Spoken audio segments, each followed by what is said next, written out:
So what Elon Musk just told Twitter, writing in a midnight email to the company's employees, that Twitter is shifting to an engineer-driven operation, which, quote, will need to be extremely hardcore going forward. This will mean working long hours at high intensity. Only exceptional performance will constitute a passing grade. And adding that they have until Thursday, today, to make a decision on whether or not they want to stay. The source is also telling the Washington Post that members of Twitter's trust and safety team who keep hate speech and misinformation off the platform were discussing a mass resignation as of yesterday. Which, I mean, if that happens, could throw content moderation into chaos. Calling Twitter the Wild West would be a massive understatement. You know, I think there is a genuine question of who's going to be at this company in a month. Or he laid off half the 7,500 workers when he got there. And all this coming just after he tabled the $8 blue checkmark feature, tweeting that it won't relaunch until November 29th. Which also, regarding those $8 subscriptions, reportedly not getting them anywhere near the money that they need. And all this happening at a time where many big advertisers seem to be getting scared away. That including General Motors, Volkswagen, General Mills, Eli Lilly, Balenciaga. There was already concern, but the whole parody account debacle made things so much worse. Also, there's been a review of Twitter data trying to find out who's subscribing to Blue Verify, finding a decent chunk of the accounts were promoting right-wing politics, cryptocurrency speculation, and adult content such as pornography. So that's why many see what Musk's doing here is him like desperately dumping buckets of water off the ship for a company that some analysts say that he bought for double what it was actually worth. And all this is Twitter is expected to owe roughly $1 billion in annual interest on top of recouping the investments of Musk's many equity partners. So you take all that and it makes it less shocking that yesterday Musk said that he plans to reduce his time at the company and eventually find a new leader who can take the helm. But those are just words, and we'll have to wait to see what the actions are. And then this FTX collapse is getting uglier and uglier. So earlier this week we talked about the failed crypto platform FTX. A lot of people have lost their ass on this. I'm talking billions of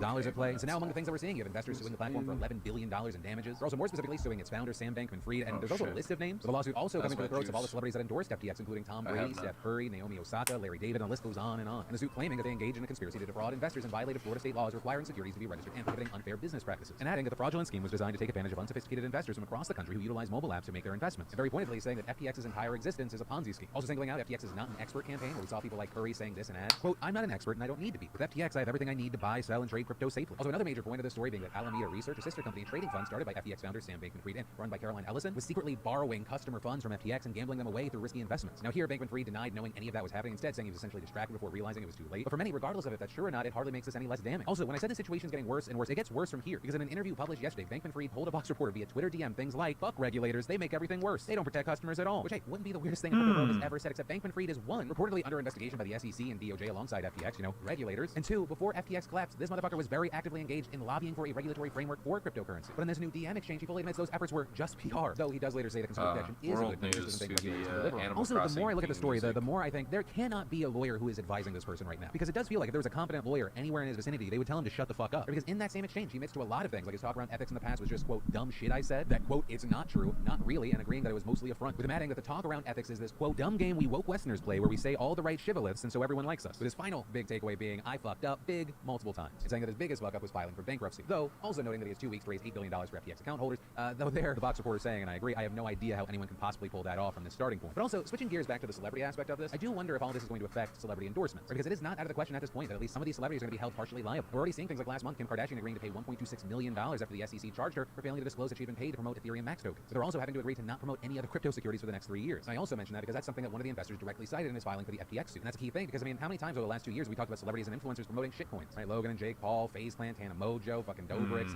The list is endless. It's very possible that world and that pipeline is going to implode or maybe it evolves. So as we wait to see what happens with this FTX clusterfuck, the question I want to pass up to you, yes, of course, I'd love to know your thoughts in general. If you or someone you know has been affected by the FTX collapse, I'd love to hear from you. And then, OnlyFans recently decided to do the Belle Delphines of the world a favor, with them now reportedly partnering with e-commerce company Spring to allow their 3 million content creators to sell merch directly from their profile, right, directly to a storefront from their OnlyFans page. And for OnlyFans, this doesn't appear to be just like a cash grab, saying in fact they will not be taking a cut from the merch sales. The creator sets the price of the product and whatever profit there is goes directly to them. Though here, I will say it is interesting. Usually, I feel like adult platforms are the ones that kind of pave the way. OnlyFans here kind of late to the e-commerce party. The platforms like Meta, YouTube, and TikTok have slowly been expanding into the industry for years. I am also interested to see what kind of custom products, if any, they will do for these stars. Belle Delphine, when she has sold out a $30 a piece bath water, that's something that comes to mind. So very interesting move. It'll be interesting to see if it's widely adopted. Right? Part of the reason OnlyFans is so profitable for the people that actually use it is that all the products are digital. So do you want people to like request a special thing for $40 to $100, and then other than the OnlyFans split, you get all of that money? Or do you want that person to spend $40 to $100, but you got to split your money with Spring first? Because while OnlyFans says they're not getting a cut of the money, you know, there's the cost of the product and there's the built-in added fee that Spring's putting on their products. So the question is this additional income or does it cannibalize your income because all of a sudden you're going to split more for another product? But separate from that, in a very biased way, I want to end this story. If you're a content creator and you're looking for a fantastic merch and or membership solution, you should go to fourthwall.com. There's a reason I ditched Spring, then Teespring, and several other competitors back in the past. And in fact, I'm such a believer in Fourth Wall. I invested in the company. They have some easy turnkey things, or if you want to go way more custom, like there are solutions for everything. And then I want to thank a fantastic sponsor of the PDS, Boxu. Boxu is my favorite Japanese snack box. They work with family businesses throughout Japan to send you a new theme of authentic treats every month. The first Boxu you'll receive is Seasons of Japan, curated by their snack experts to taste Japan's 4 seasons and what a year of Boxu would be like. And after that, you'll receive new themed boxes each month. Personally, I've been loving these edamame rice crackers. I gotta remember to reorder those. And oh my god, the apple caramel sable cookies. I just ate that with my coffee. Next level.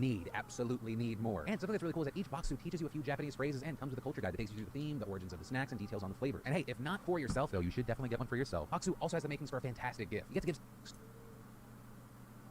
to order. And then the monster who turned a Christmas parade into a living nightmare last year has finally been served justice. It was supposed to be a beautiful event for the community of Waukesha County, Wisconsin. You had dancers, marchers, floats celebrating the holidays. But then out of nowhere, an SUV swings onto Main Street and it topples barriers and plows through crowds of people. And that driver was 40-year-old Daryl Brooks, who had a long criminal history, including actually running over the mother of his child just weeks before, as well as resisting or obstructing an officer, bail jumping, recklessly endangering safety, disorderly conduct, and battery, which is part of the reason so many people were saying, how the hell was this guy out with the public? And it turned out he was out on $1,000 bail, which is absolutely fucking ridiculous. But he was out, and he ended up killing 6 and injuring dozens more here, then fleeing the scene, but soon being arrested. With all that leading to his trial last month, where he represented himself, pled not guilty, and then was convicted on all 76 counts, including 6 for first-degree intentional homicide, which carry mandatory life sentences. But also, all of this wasn't as simple as it sounds, because Brooks is a sovereign citizen. Just in case you've never been down this rabbit hole, sovereign citizens are people who believe that the government is illegitimate, saying that it was taken over by a shadowy cabal in the 19th century and turned into a corporation that enslaves people with financial contracts, with estimates putting their numbers in the hundreds of thousands. While their specific beliefs vary sometimes, they're also anti-Semitic. The point is that they don't think that the laws apply to them. So unsurprisingly, when you put someone that deluded into a courtroom, you get a circus. And that's exactly what happened, with Brooks constantly disrupting testimony, pounding his fists on the table, staring menacingly at the judge, rolling his eyes as the victim spoke, and ranting about his rights being violated. I could show you all that, and you'd be fucking blown away by all the video if you haven't seen it already. That's not why I'm covering this story. Fuck that monster. This motherfucker was trying to perform. I only want to talk about your fucking curtain call, and actually using that to provide a platform for your victims. Because this week they gave their impact statements during sentencing, and it was absolutely crushing. Though even that couldn't just happen. You saw the entire courtroom being evacuated after police alerted that someone had made a threat. But when the building was secured, the proceedings resumed. That was when you saw the grief and the rage flood the room, with Jessica Gonzalez, who was at the parade describing the carnage. Then the gasps and screams came from everywhere, and the red SUV sped past us. I yelled stop and put my hands out like I had the power to make it happen. She describes running to find her son, seeing the body of his 8-year-old friend Jackson Sparks, who was killed that day, right there on the ground. Seeing Jackson on the ground, I began looking for my son amongst the rest of the bodies. I screamed hysterically, searching frantically. What ifs filled my head. I heard Mom from so many directions, but it wasn't him. And while she's fortunate enough to find her son unharmed, she says they were deeply traumatized by the experience and felt survivor's guilt. You also had this heart-wrenching speech from Sherry Sparks, Jackson's mother. I wish I would have known then that the hug he gave me before I went to sit down was the last hug I would ever get from him. I would have held on to him a lot longer. She describes seeing a police officer carrying Jackson to get medical attention, finding her other son Tucker lying half-conscious among the bodies, saying both boys went to the ICU with severe head and brain injuries. The next day, Tucker asked us about Jackson, if he was okay, or was he worse than himself. Do you have any idea how gut-wrenching it is to have to explain your 12-year-old son that his little brother isn't going to make it? His injuries are too extensive for his little body to come back from, and that he won't be coming home with us ever again. He was robbed of everything. He'll never get to hit a home run, catch frogs with his brother again, meet his wrestling hero Braun Strowman. He won't ask a girl to prom. He won't go to college, get married, or have children of his own. We then heard from Alicia Kulik, daughter of Jane Kulik, who talks about arriving at the hospital after finding out her mom had been struck. I will never forget the things I saw that day. I will never forget the chaos of parents searching for their children, demanding answers as we were for my mom. I specifically remember seeing the extreme dancers with gashes in their head and cuts all over their body and blood all over their clothes.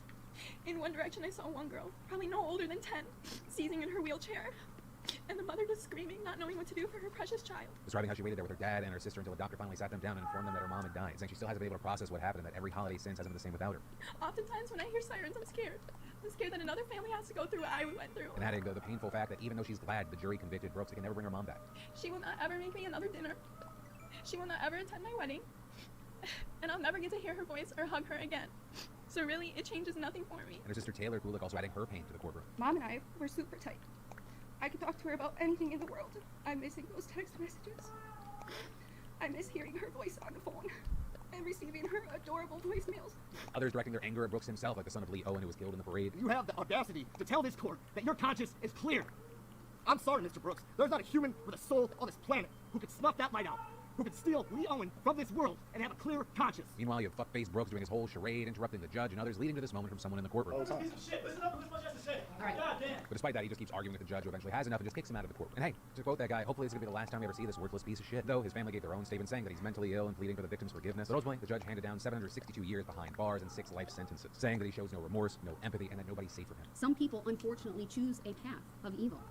And I think, Mr. Brooks, you are one of those such persons. So enjoy your hold, Daryl. The only thing you provided to this world was pain. And now I hope you fester in your own until the day you die. And then, now language is important. Or as others might say, muy importante, molto importante, or hijo ni Julio. Personally, I've been rocking through Spanish over the past year. I absolutely love it. It's always bothered me how bad I sucked at Spanish classes back in high school, but I've come to realize, like, it was the way that it was being taught. Now, thanks to Rocket Languages, and for you, more specifically, PhilSpeakSpanish.com, I actually feel like I get him on a strong path because, hey, it'd be a great gift. And then, people are getting too high on laughing gas in the Netherlands. There's a nitrous oxide, or laughing gas, has become a very popular party drug in Europe. And, of course, as things get more popular, people take it to a different level. In fact, some have taken it so far that they're now banning the distribution distribution, sale, or possession of nitrous oxide in the Netherlands in January, with the Dutch Secretary of Health saying the recreational use of nitrous oxide leads to enormous health risks. In addition, the safety of non-users is also at stake. We have seen enough reports in the news that terrible accidents have happened due to road users using laughing gas. With that, referencing the nearly 1,800 car accidents that nitrous oxide has allegedly been involved in. With that number notably including over 60 fatal collisions. Now, here's the deal. People have been getting high like this for years, but then it was made so much easier to do so in 2017 with the emergence of cheap 2,000-gram tanks of nitrous oxide. It's in the 2 years following their appearance, the Dutch Neurologist Association found that 64 people with an average age of 22 have been treated for partial spinal cord injuries due to laughing gas abuse. And of course, that's in addition to other neurological symptoms, including paralysis, that have been reported. When I say that people have been taking it to a different level, there was this one extreme case where a man went through 8 of these 2,000-gram tanks in one day by himself. Also, I feel like it's necessary, or at the very least helpful with stories like this, where the main point is, hey, y'all, drugs are bad. When I was a much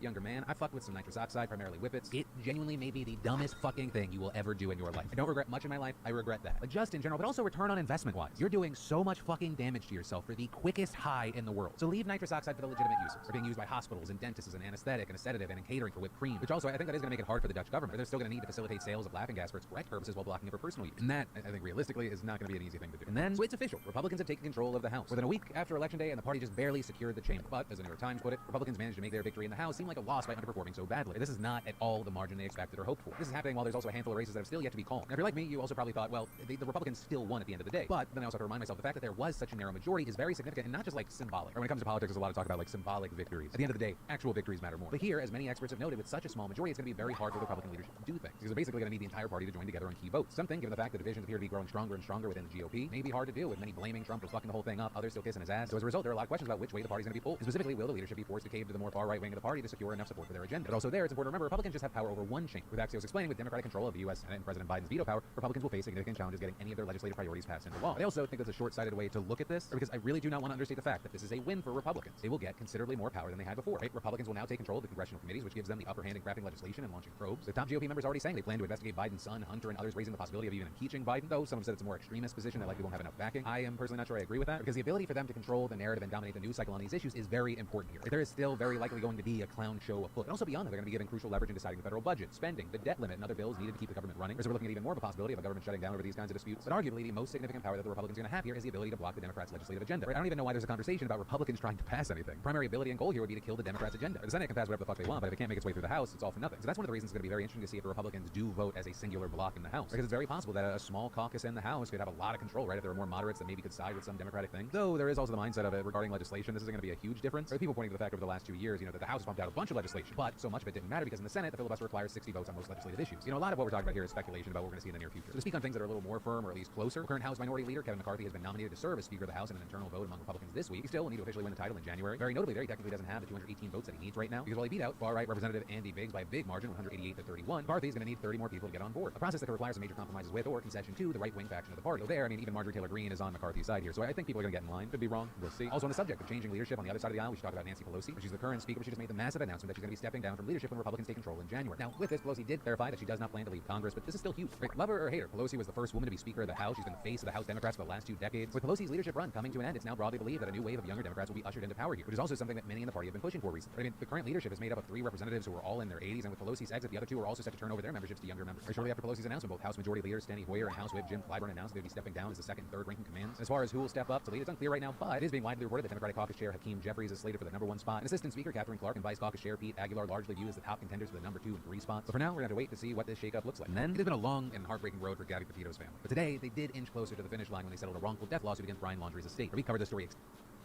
extensively when it happened last year. Laundrie was in a relationship with 22-year-old Gabby Petito. The 2 were on a cross-country trip. They have a run-in with police after seemingly getting into a domestic incident. She eventually goes missing. Laundrie returns home without her. Bodies later found. There's this giant manhunt for Laundrie, who was a suspect in her death. A whole bunch of craziness ensues, especially with people obsessing over the story on places like TikTok. But ultimately, where the tragedy ended was you had an autopsy confirming that Petito died of strangulation before police later found Laundrie's body in the Everglades where he killed himself. However, in May, Petito's family also filed a civil suit in Florida against Laundrie's estate, asking for $30,000 in damages due to incurred funeral and burial expenses from his intentional murder of their daughter. And the suit also noting that the Petitos have suffered a loss of care and comfort and suffered a loss of probable future companionship, society, and comfort. So this morning, the Petitos were awarded $3 million after agreeing on a settlement. But understand, they're not going to get anywhere near that figure. Laundrie's estate is estimated to be only around $20,000, and given that this is a settlement, Laundrie's estate likely doesn't have to admit guilt. So whatever money the Petitos actually do end up getting, they say they plan to donate to the Gabby Petito Fund, which they started to address domestic violence. But also, I think it is important to understand with this news that the situation's not done. The Petitos have also filed another lawsuit against the Laundrie family, accusing them of helping Laundrie flee and of hindering the search for Petito because they knew their son murdered. And the jury trial for that case is actually going to begin next August. And also earlier this month, the Petitos filed a wrongful death lawsuit against the police in Utah. Oh my God. For now, that's where things stand, and hopefully they're suing the shit out of everybody, aren't they? The horrible death and murder of their daughter. And that is actually where I'm going to end today's show. Thanks for watching. I love yo faces, and I'll see you on Sunday.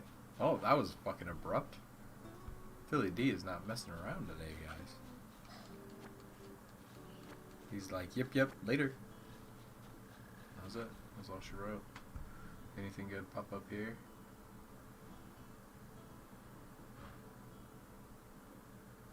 When did this come out? If you've consumed any media in the last 70 years, there's a good chance you've heard this voice. 6 hours This sound, ago. man being eaten by alligator, was recorded for Distant Drums in 1951 for a scene where a guy randomly drowns all by himself. This recording then became part of the library of sound effects people at Super Warner Brothers used. Another scream from that recording then appeared in 1953 so for Charge at excited. Feather River, where a certain Private Wilhelm gets shot by an arrow. They also use it like 2 more times in the same movie. Sound designer Ben Burt noticed this reuse and started reusing it himself in student films because he thought it was funny. As a silly little joke, he hid it in the background of a B-movie he was hired to work on. Oops, looks like culture's been changed forever. Burt had accidentally started a career-long running joke. Well done, Kurt. In his big cameo in Jedi, he does an impression of the scream when he gets killed by an OSHA-violating guardrail. Then other people started using it too, and now it's everywhere.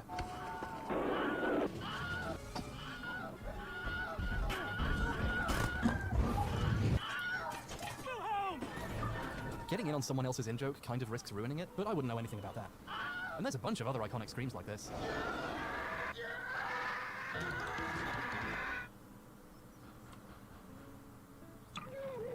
Oh, Jesus Christ! Like with Wilhelm, the source of these sounds are usually well documented. That scream comes from a popular sound effects library. And while we're ruining things, those sheep/goat screaming like a human videos you love so much?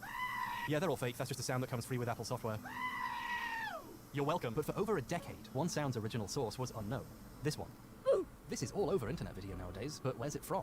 Most people under a certain age are yelling Roblox at the screen right now. Roblox is a free online game/platform people can make additional content and games for, and they can even monetize what they make for a pittance. According to YouTube journalists People Make Games, Roblox developers receive less than 25% of the money from sales of content they make. This has led to the Roblox Corporation attaining a net worth of roughly $7 quadrillion. And one of, if not the, most iconic things about this game is its death sound effect, also known as the Roblox oof. Videos of just this sound get millions upon millions of views. It has its own separate existence as a meme across thousands of videos, and one video claiming to be its origin has 117 million views, shockingly close to the lifetime views of my entire channel. This sound effect is a phenomenon, but it's not from Roblox, and this child is a liar. Now, I haven't played Roblox. I play mature games for grown-ups, like Fortnite. When I was the age Roblox would have definitely controlled my life, it was instead being controlled by stop-motion animation, and then later by Garry's Mod, a game which did not monetize its content in increasingly horrifying ways, transforming its community into a digital sweatshop, but I'm sure the new way is fine too, so no, I haven't played Roblox, but I have played Messiah.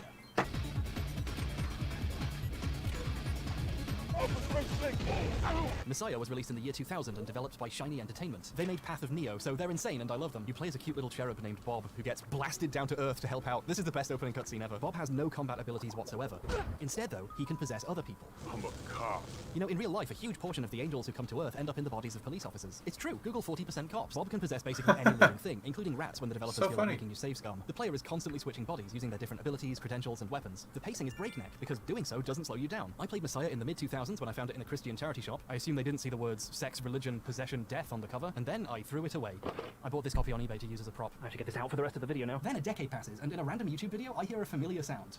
People tell me it's from Roblox, but I swear I've heard it somewhere else. Obviously, I immediately forgot about it and moved on with my life, until 2019 when someone else figured it out. User Plasma Node on Reddit was watching the ending cinematic on YouTube, for some reason, and noticed a very familiar sound. He posted his discovery on Reddit along with a clip from the ending. Someone stole and reposted his clip on Twitter. A large Roblox YouTuber made a video about that tweet, and then journalists started picking up on it. Although the articles do credit the wrong person with the discovery because their one source is a video that got it wrong. Why did the sound get so popular? Well, if TV has taught me anything, children being injured is just universally funny. Let's not think about what that says about us. Here's an interesting fact, which I hope justifies me playing the entire game in preparation for this video. Everyone involved seems to think the sound effect is specifically in the ending, but it's actually all over the game. You can fly around and flap your little wings to float, and whenever you slam into a wall, Bob makes a noise, and that's one of the noises. It's also in the opening cutscene too. It's kind of funny it was discovered in the ending, the last possible place you would hear it if you played the game. Interestingly enough, there was proof in Roblox the sound was from Messiah all along, and no one thought to check. You see, sound files have this thing in them called metadata. It's extra information that comes with a file, you know, album art, list of the artists and people who worked on it and so on. You know those pirated Weird Al Yankovic albums your friend gave you when you were 14? That's why the album art was in there. It was in the metadata. I think that anecdote might be a bit too specific. The oof sound in Roblox's game files, .wav, has metadata in it saying it was made in 1999 while Messiah was being made, with the engineer listed as Joey Kouros. Joey Kouros is an extremely prolific video game sound designer designer. He's worked on Tony Hawk's Pro Skater, Spider-Man, Gears of War, and even Fortnite. That clip I showed earlier, that wasn't just me showing off my 6 skills. That was a clever setup for this bit. No, it wasn't actually. I wrote a Fortnite joke and then it turned out he worked on Fortnite. But still. And here's Joey on page XXXVI of Messiah's manual as one of the sound effects guys. See, look, see? I don't have a camera person this time, so I'll have to cut to a close-up that I shot later. Rachel stopped responding when she found out what the video was about. So there we go. We know where the sound effect was from. We even have a good idea who might have made it. Mystery solved. We can all go home to our families. Just kidding, there's more. That's only the beginning of the story, you worm. I can't say that. We haven't even talked about who owns the sound effect yet. It doesn't belong to Joey. It belongs to the company he was working for when it was made, Tommy Tallarico Studios, along with its owner, Tommy I don't need to say his name. He named a studio after himself. Are you ready? Yeah. Tommy Tallarico is a veritable video game industry icon, according to the first line of his biography on his website. I wouldn't personally go that far, but he was a fairly well-known musician and composer for video games in the 90s and 2000s. His most notable soundtracks include Earthworm Jim, MDK, and Advent Rising. His company was involved with the sound effects on lots of other games from this period too. That's why if you're my age or older, this is burned into your brain. Tommy Tallarico Studios. He was also on TV on the shows Electric Playground and Judgment Day, some of the earliest shows about video games, reviewing new releases and interviewing developers. If you were around for a certain era of game history, you remember Tommy from TV or played something his company worked on. He also co-founded Video Games Live, which produced symphony performances of popular video game soundtracks. VGL is universally recognized among gamers as a thing they think they remember hearing about that seems nice. Through royalties from his company's work over the years, Tommy's doing pretty well for himself, and he spent his money on living in a very interesting house. It has themed rooms, a Spider-Man room full of all the original comics. Probably have about $50,000 in your hands right there. Giant statues of Lara Croft and the Fifth Element Lady, an ancient Egypt-themed dining room. The list goes on. The first thing I built in my house when I bought this was a 7-foot waterfall, but it kind of sucks because at night sometimes I have to go to the bathroom. And Tommy is proud of his insane mansion. That's why I've got so much footage of it. He's given numerous tours of the place over the years, and it was even on MTV's Cribs. He's so proud of that, he re-uploaded it to his own YouTube channel years later. He's very happy about the fact he was specifically on MTV's Cribs. He says it a lot in interviews, and that's what he calls the video he uploaded onto his own channel. And there's no way he would tell an obvious lie like that. Would he? Foreshadowing is a literary device in which he also re-uploaded an old UK show where the presenter clearly hates his house. This is absolutely hideous. You've got to sort yourself out, Tommy. You've got too much money. This is silly. It's not right, Tommy. No, but it is. There's children starving. And if you're the sort of person who's impressed by Guinness World Records, Tommy has a huge stack of them leaning up against a cabinet in the corner of his awards/Indiana Jones nook. And the big one is the person who has worked on the most video games in their lifetime. I actually have the Guinness World Record for the person who's worked on the most video games in their lifetime. He's such a big deal, he was handpicked by Shigeru Miyamoto to work on Metroid Prime. Metroid Prime, Shigeru Miyamoto, I worked with him for many years. And he was also the first American to work on the Sonic the Hedgehog franchise. I was the first American ever hired to work on the Sonic franchise. Can you believe that? Can you believe that? Do you really believe that? Tommy's been kind of resting on his laurels doing Video Games Live for a while now. He hasn't done much new music for games since the late 2000s. One of the last things he did was donate music to Super Tofu Boy, a game made by Peter. It's a really bad Super Meat Boy clone interspersed with quite good music and interesting meat facts. Listen, Peter, I've eaten a lot of tofu, but meat doesn't scream either. If it did, people would probably stop eating it. Tommy is a vocal Peter supporter, doing an interview for them in the Egyptian wing of his house about cruelty to animals, and put out a statement on Facebook responding to criticism of his involvement with Tofu Boy. It's the only press release I've ever read that has emoticons in it. We can't really talk about Tommy without talking about what he was doing while the OOF was being discovered. Tommy is most well known nowadays for what has become known as the Amico disaster. In 2018, Tommy acquired the rights to Intellivision, a game company from the 70s and 80s, and announced he was making a brand new console, the Intellivision Amico. Amico aims to be a truly family-friendly games console, with low age ratings on its games, and the bonus selling point of, not having online play. Apparently to get people playing in the same room together again. Oh, some people would tell you online play is one of the best features of modern gaming and a nice option for people who can't easily be physically next to each other, and to that, Tommy's reply was, no. When I was growing up in the 70s, 80s, and even when I was working in the game industries in the 90s, you know, we didn't have the internet, right? With this pitch in hand, how did the Amico do?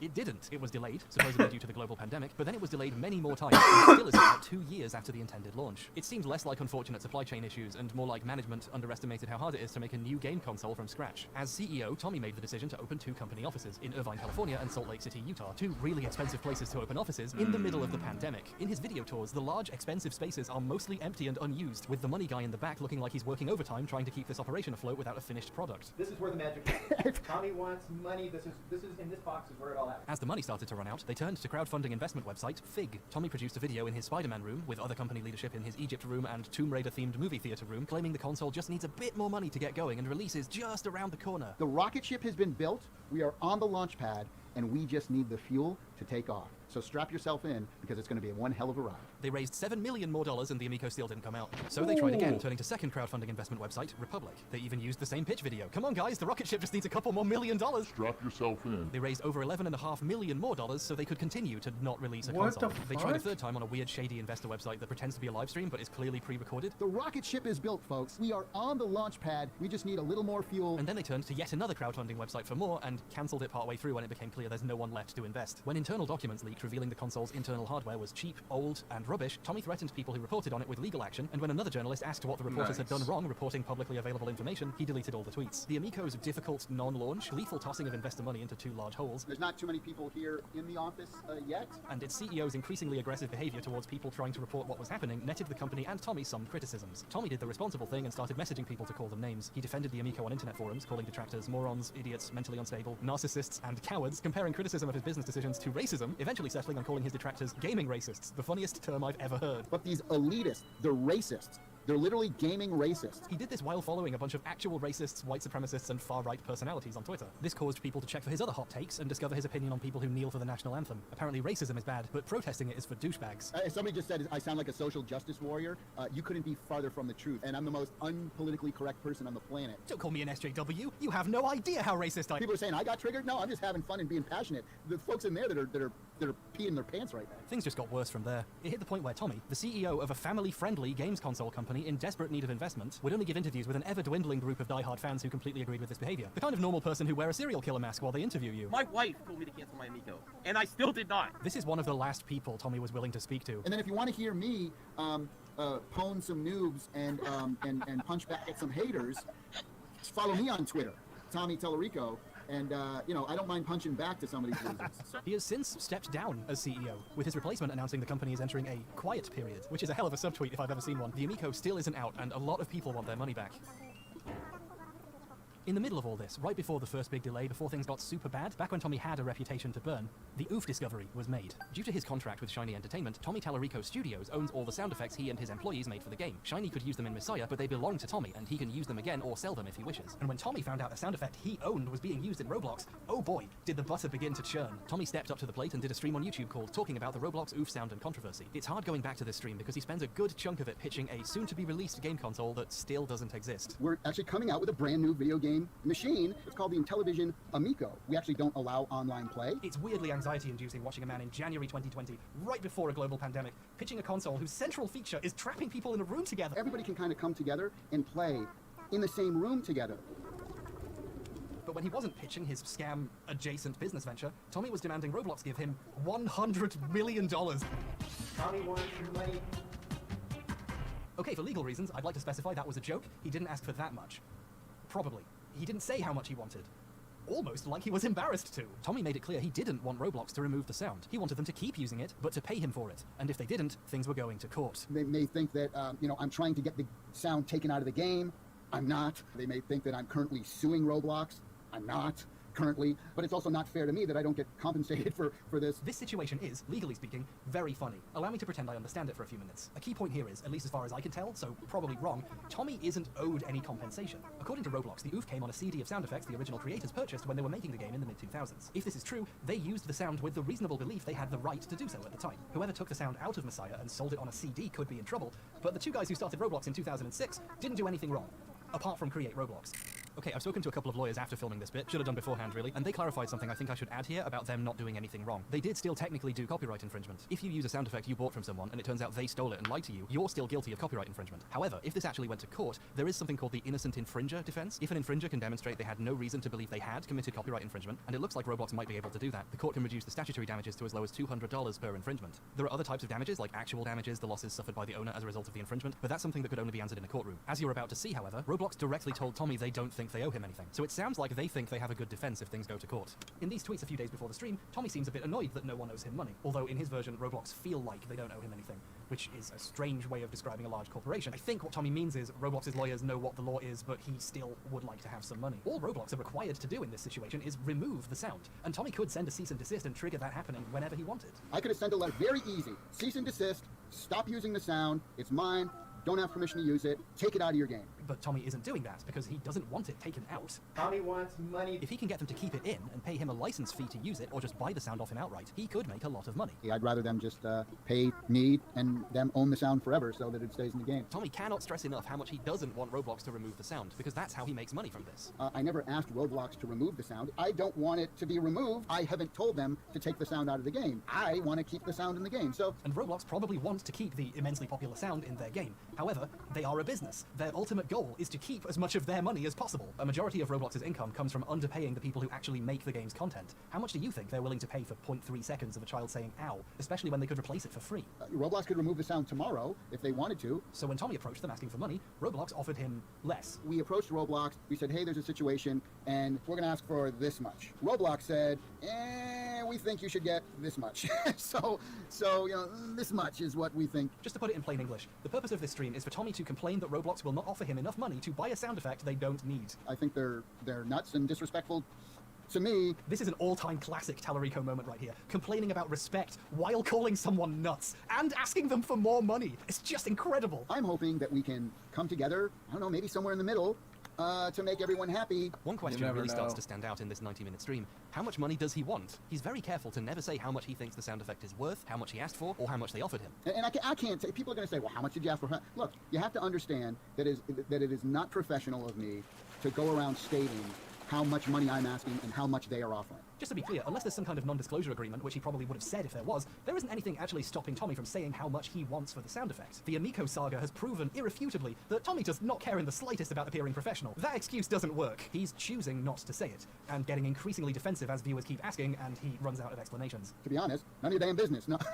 How much did you say for them to pay for the oof sound? Okay, well, I've already gone over that I can't talk about that. To an outside observer, and the chat whose questions he was dodging, it started to feel like Tommy just wanted a embarrassingly large amount of money for a single sound effect, and knew that it would make him look really greedy if he said it. People are never going to know, what it is, and there doesn't need to be that knowledge. He's in the fascinatingly awkward position of not being able to say how much he wants, even though that's what the stream is about. It would be unprofessional to talk about that, but I think I did describe that it's a lot more than what, How are you not offering, seeing this? which was barely anything at all. I think it's worth asking how much barely anything is to a millionaire with a dedicated Spider-Man room and an indoor waterfall in his mansion. Everyone should have a 7-foot waterfall, I think, installed in your room. The Oh, thing here that's we kind of go. bad about it is that at night, I always have to go to the bathroom. Wait a minute, didn't he already make that joke? Later in the stream, he started taking questions, and someone asked him to give the ratio how different the counteroffer was. Tommy, percentage-wise, how far is Roblox offer compared to what you ask for? At least 100 times less. So that, if they offered me $1, I'm asking for $100. So, if they offered me $1,000, that means I'm asking for $100,000, right? So that's how far it is off. I find it very curious that he will say how much he asked for, but only in the form of a riddle. Even more curiously, he uses very small amounts of money as examples. He chooses not to say, for example, if they offered me 50 grand, that means I asked for $5 million. Or if they offered me 100 grand. Okay, I can see why he didn't. And I hope they come to their senses. And I know they're probably watching. I don't know, maybe they're not. It's Saturday morning. So that was the situation in January 2020. Roblox were offering to buy the sound. Tommy wanted 100 times more money than they were offering. And if things didn't go his way, he was threatening to take things to court. I have attorneys I have teams of attorneys. I easily have about 20 different lawyers. It's just a difference of opinion on whether or not I help to bring millions of people to their game or not, and what that is worth. That last thing is, I think, why Tommy thinks he can ask for whatever massive amount of money he won't say. In his mind, this one sound effect single-handedly launched the Roblox franchise. But the idea is that this is a sound that helped to create the franchise, right? Some may say even that the reason Roblox is as popular as it is now may be because of the fact that so many people shared this oof sound. So some may say, Tommy, you don't need to launder your arguments like that. You are the one saying that right now. This is something that helped to create the franchise itself. It's made the game Roblox go supersonic. It was part of the reason how many millions of people found out about the game Roblox because of a meme because of the sound, right? We think we're asking for something extremely fair considering what it has done for the franchise. These claims are hilarious, exaggerated, but most of all, wrong. Take the sound effects from Minecraft that are really popular and people use a lot in videos too.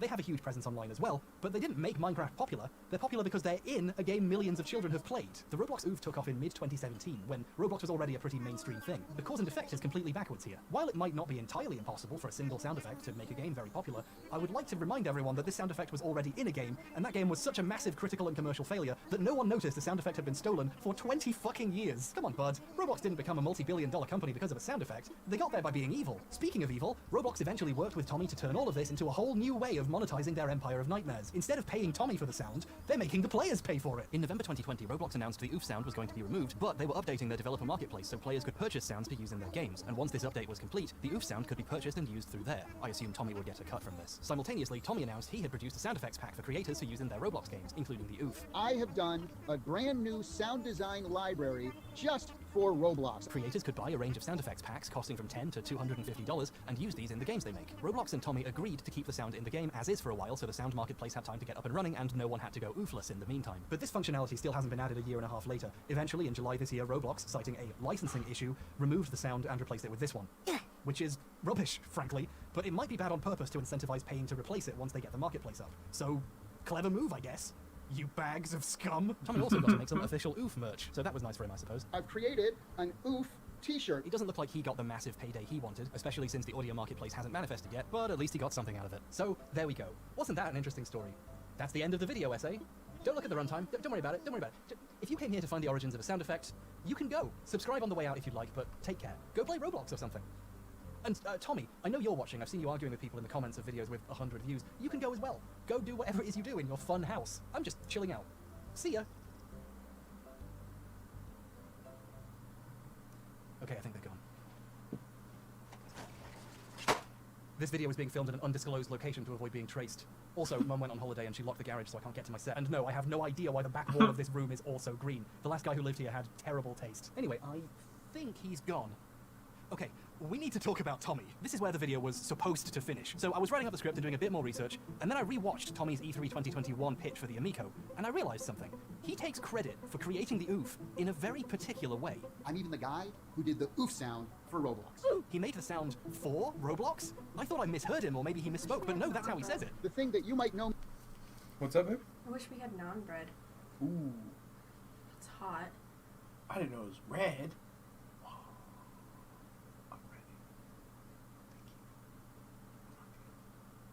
There's potato in this too? Mm-hmm. I shaved and boiled and salted, buttered yellow potatoes. You're so cool. I didn't add any extra seasonings to the pre-made sauce though. I just use a pre-made sauce. It should be fine. I was going to, but we don't have any coconut milk. It should be fine. It should be totally fine. I'm not worried about it. I am gonna let it cool off though. Yeah, It's do that. hot as fuck. Alright. Back to this fucking insane story.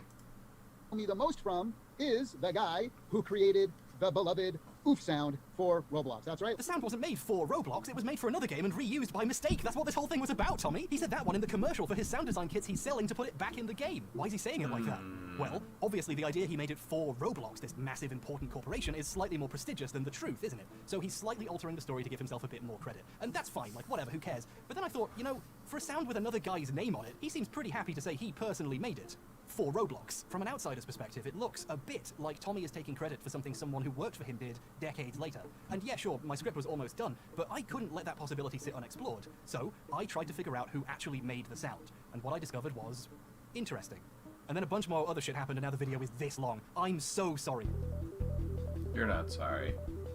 Yes, Joey's name is on the file, but that doesn't necessarily mean he created it. If he did the final exporting of the sounds Tallarico Studios made for Messiah, his audio program would put his name on them regardless of who recorded, edited, or mastered them. Instead, let's look at how Tommy talks about who made it. Let's rewind the clock a little. Back in 2019, Tommy quote-tweeted that one video that was a repost of the thing Plasmonode put on Reddit. He indicates that his company created and owns the sounds used for Messiah, and that the sound effects was created by my lead sound designer, Joey Kouros. Notice that he specifically doesn't say that he made it. He says his company created and owns it, and then specifically credits Joey, implying little to no direct personal involvement. I believe this version of Tommy's story is true. However, soon after writing this, to put it bluntly, it looks like Tommy realized how popular the sound was. He said in many places, including the live stream, that he didn't really know that much about Roblox until he found out one of his sounds was in it. So on a timeline, it looks like he wrote that tweet and then started looking at the sound's presence online. In his next tweet, he says he's surprised to discover the sound has tens of millions of views online, and then all of a sudden it's a sound we created. And then, and he adds this in parenthesis, like he's trying to sneak it into the story at the last minute, and I myself recorded. This is a bit of a change, isn't it? It's also just a weird way of talking about something you created. Like, if you found out something you had made, you, was in a huge game, you would go, hey, I made that. You wouldn't go, as you can see, my company created and owns that. It was made by someone who worked for me decades ago. Oh, wait, the sound's really popular. I mean, we made it, and I myself recorded it. And to his credit, I think Tommy noticed how this sounds too, because 30 minutes later, he tried again. He started a second thread where this time it's a sound he created. What's up? Oh, do you want me to leave you alone? No, I just had the headphones on. What's up? You're streaming and stuff. If you want me to leave you alone until later, that's fine. No, you're totally fine, babe. Don't even worry about it. We're just getting it. You know the oof, Roblox oof noise sound? Yeah. H Bomber guy finally released a video after like fucking a year. It is 2 hours long, and it is the search for the oof sound. Who made it? Oh. And the first quarter of it is about this dude named Tommy Tallarico, who was in charge of the company who made the game that the sound originally came from. Okay. And it was a crazy story, wild. And then he's like, okay, if you're normal, stop listening here. And then there's another hour and a half of him finding like this specific sound engineer, I guess, who made the sound. Jesus So Christ. we're about to get into that. It's going to be very interesting. All right, let's go. Joey edited, and he owns. Note that he specifically used the word created again, so he got his story straight in the end at least. Good for him. But that does mean this first tweet is a bit embarrassing, isn't it? Now, you tell me, what one thing would make Tommy look more like he was trying to rewrite the history after the fact here? Deleting the tweets, right? From my perspective, that would be a very stupid thing to do. But I must be missing something because he did delete it. It's gone. I am not accusing famous industry veteran Tommy Tallarico of lying about who made a sound here. I don't know for sure who did what on this sound. But Tommy should. And if he's telling the truth, why did the truth change when he was surprised by how popular the sound was? In a very short span of time, Tommy's version of history went from Joey created it, to we created it, to I created it, and then later an attempt to delete the fact he said Joey created it. I know how it sounds. It would be weird to assume someone just wants to brag about making this one sound effect this badly.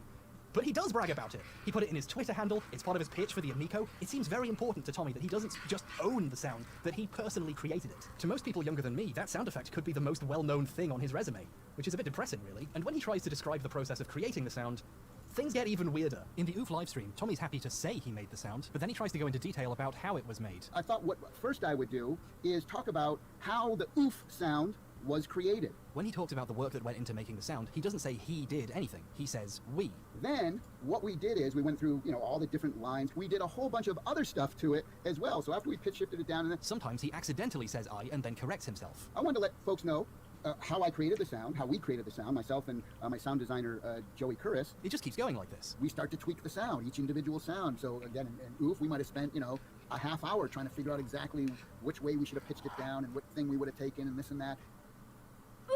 This is a strange way to describe something you did. Far from being a sound he created and Joey merely edited, whenever he has to describe any specifics, all of a sudden it was done by committee. Tommy isn't lying about who did what here. Quite the opposite, really. He's specifically avoiding lying by being as vague as possible about something it would be easy to talk about if he actually made the sound himself. So I took this little girl's, we took the clip, right? And then what we did is we edited it, and we kept the length of the sound. He struggles to come up with anything he actually did. Like his knowledge helped? And we'll say, I want to say this right. I mean, it took a lot of my knowledge of audio to create this sound and make it sound unique. Now that people know about me, they know about how I created the Roblox sound. After seeing a guy specifically avoid saying I and say we dozens of times and then finish the story by saying, so that's how I made the sound, it just comes off really disingenuous. One quick indicator of what he could mean by we is, at one point he uses it to describe the act of exporting the sound out of the program. Compressing it and making it all, EQing it and doing all these crazy things to it before we ended up saving it out. So when he says we here, he just means Joey. It only takes one person to hit save on a file, and that's the one thing we know for sure Joey did. Like with the money situation, it's hard not to read into why Tommy is talking strangely. It starts to sound like Joey did most of the work, but then that would mean someone else deserves the credit for creating the sound. So all of a sudden, this 0.3-second sound effect becomes a team effort. That's Tommy's version of how the sound was made. He says we, but sometimes when he says we, he just means Joey. So what's Joey's version? Joey's been pretty quiet about all this, and good for him. His career's still going strong, unlike some people's, and I'm sure he has better things to do than litigate who made an ancient sound effect. Unlike me, who apparently has plenty of time for that shit. However, Curris does have a website where he maintains credits for every game he's worked on since 1993, and he's still updating it today. Next to Messiah, Joey puts design of all sound effects. After witnessing someone claim Joey did it, change their mind, delete the story, and then talk in very vague terms about who did what, seeing someone just say, I designed all the sound effects, is like a breath of fresh air. This is another reason why I find Tommy's first version of the story more believable. Not only is it untainted by his later discovery how popular the sound was, it's also what the other person who worked on the game said. But this really makes it look like Tommy's stealing credit from someone else who worked for him now. It was just a hunch before, but now, I don't know. And here's when the fun, easy video about the Roblox oof I was trying to make ended, and the horror of my new life began. Because while I was on Joey's page, I noticed something else. Design of all sound effects for Tony Hawk's Pro Skater. This was very confusing to read, because Tommy spent the last several decades saying he worked on Pro Skater. Tony Hawk Pro Skater, Tony Hawk Pro Skater, Tony Hawk Pro Skater. I was on the original Tony Hawk Pro Skater team. I'm not saying Tommy didn't work on it, it's just some places seem to disagree with him. Places like the credits of Tony Hawk's Pro Skater. According to them, someone else did the in-game sound effects. I'll give you 3 guesses. It was Joey. Although the company he was at is credited as well. It's like they're saying sound effects done by this guy from this company. But Tommy's acting like he personally did it again. I'm starting to feel a bit bad for Joey. Just to kind of add to the mystery, he talks about how small the development team was at the time, to kind of add to the exclusivity of it, I guess. You know, being a part of the original Tony Hawk Pro Skater team, you know, there's only about maybe 10 or 12 of us. This means very few people exist who could possibly contradict him. How convenient. It does make it even weirder, though, for such a small team to leave his name out of the credits. I guess Tommy could say his name is in there, but only because his company is named Tommy Tallarico Studios. So, who is responsible for the sounds in Pro Skater? The guy credited for it, or his boss who says he did it now? In an older interview / house tour, Tommy got a bit more specific. He said he'd buy skateboards. We'd buy skateboards. We buy skateboards. And then Tommy would help this mysterious other person record the sounds. He says one of the pain sound effects, ironically also a kind of oof, is his actual voice. The actual sound in Tony Hawk that you hear when the guy falls off the skateboard and cracks his head open, that's me falling off, cracking my head. So, Tommy might have helped with some of the sounds, or at least at some point Joey recorded him falling off a skateboard. Strangely though, while he says he was on the Pro Skater team nowadays, at the time things were very different. You see, as I mentioned earlier, Tommy was on a TV show about games while Pro Skater was being made. The thing about journalism is, it's usually frowned upon to cover or review a product you helped create without disclosing you worked on it. And, to his credit, Tommy's very good at this. When he and co-host Victor cover games he was involved with, they make sure to say it. Take Advent Rising, a game he composed a ton of music for. Advent Rising. I'm not gonna comment on any of the music in the game because I am completely biased. This is, and I mean this unironically, ethical gaming journalism. Also, you might have noticed, but Tommy kind of likes to brag about games he's worked on. One time they reviewed an Aladdin game, and they brought up that Tommy worked on a different Aladdin game's music 8 years before. It was a great throwback to the 16-bit platformer days, and I know you worked on the original Aladdin game, so you must have felt like you were coming Deja home a little vu! bit, yeah. Tommy not only understands disclosure, he loves doing it. If Tommy worked on a game, or a game similar to the one being reviewed, you hear about it on this show. So, what does it mean when Tommy doesn't say he worked on a game? While Tony Hawk's Pro Skater was being made, it was featured on the show. Tommy interviewed one of the developers. Later, when it came out, Tommy and Victor reviewed it, and both gave it a 9.5 out of 10. If Tommy worked on this game's sound effects, he would have said so, wouldn't he? Well, he doesn't. At no point whatsoever in the coverage does Tommy disclose he worked on the game. Tommy behaves like a TV guy interviewing a game developer, which would be a bit weird if he was also on that development team, right? I can only think of a few reasons why Tommy wouldn't mention he worked on the game when he goes out of his way to do so normally. One is he randomly decided not to take credit for something, which seems out of character and pretty dishonest considering how hard he promoted the game, and he seems to know better than that. The alternative is, while he had helped Joey out a little, Tommy, at the time, didn't consider whatever input he gave big enough to justify telling people he was involved. Which is fascinating to me. There is potentially a past version of Tommy who, if he honestly thought about it, would choose not to say he worked on Pro Skater, which is cool of him. However, then Pro Skater went on to be a really famous franchise, and it became very cool to say you worked on it. I was on the original Tony Hawk Pro Skater team. And over the years, Tommy's story has grown a bit from helping with some of the sounds to doing all of them. I was on the original Tony Hawk Pro Skater team, so I did all those sounds, audio director on that. Wait, now he's saying he was the audio director? He's not even in the credit! Let's quickly look at who did what on games Tallarico Studios worked on. On the vast majority, Tommy is often credited for music, but he doesn't do sound effects much. Sound effects, or sound design as it was later called, is usually done by Joey. A game Tallarico Studios worked on almost always has music by Tommy, sound effects by Joey in the credits. Basically, when Tommy and Joey work on games together, it's pretty clear who did what. In fact, in the early 2000s, Tallarico Studios put out a sound effects library you could buy and use in your own projects, with over 19,500 sound effects in it. Tommy's the executive producer, so I'm sure he was involved in some capacity, but 3 other recorders and editors are credited, along with the sound designer. I wonder who it could be. It's Joey. It's always Joey. Joey credits himself as the lead sound designer at Tallarico Studios for 13 years. The thing he did was sound effects. Even on Electric Playground, Tommy's show, Joey is credited for additional sound effects. So maybe Tommy didn't say he did the sound effects on Pro Skater because he knew Joey would see it. Given Tommy's tendency to take games his sound effects guy is credited for and say he did all the sounds, what does that sort of thing mean for his later claims about Messiah and making the oof? Well, wouldn't it be funny if Tommy also reviewed Messiah on TV, and when he did, he again did not mention he worked on the game? Wouldn't that be very, very funny? Yeah, it is funny. That is what happened. Even funnier, on that same episode, they also reviewed the Dreamcast version of Pro Skater, giving Tommy yet another opportunity to say he worked on it, which he didn't. There's starting to be a precedent for Joey doing things, being the one credited for it, Tommy reviewing it and not mentioning he worked on it, and then years later deciding he did. Coming back to how he talks on the stream, we could mean we both worked on this sound, but to be cynical, it can also mean Joey did it while working for me. Messiah is one of the 2 or so games I could find that Tallarico Studios made where they are both credited for the sound effects at once, so potentially Tommy might have been more involved with the sound effects on this than normal. So our candidates are a guy who mostly did music and not sound effects, reviewed the game on television and chose not to say he worked on it, and when he later decided he did and he made this sound, carefully avoided taking credit for anything specific. Or the guy credited for sound effects on almost every other game, who says he did it, who Tommy said did it before he changed his mind the first time, and whose name is on the file. In conclusion, who knows?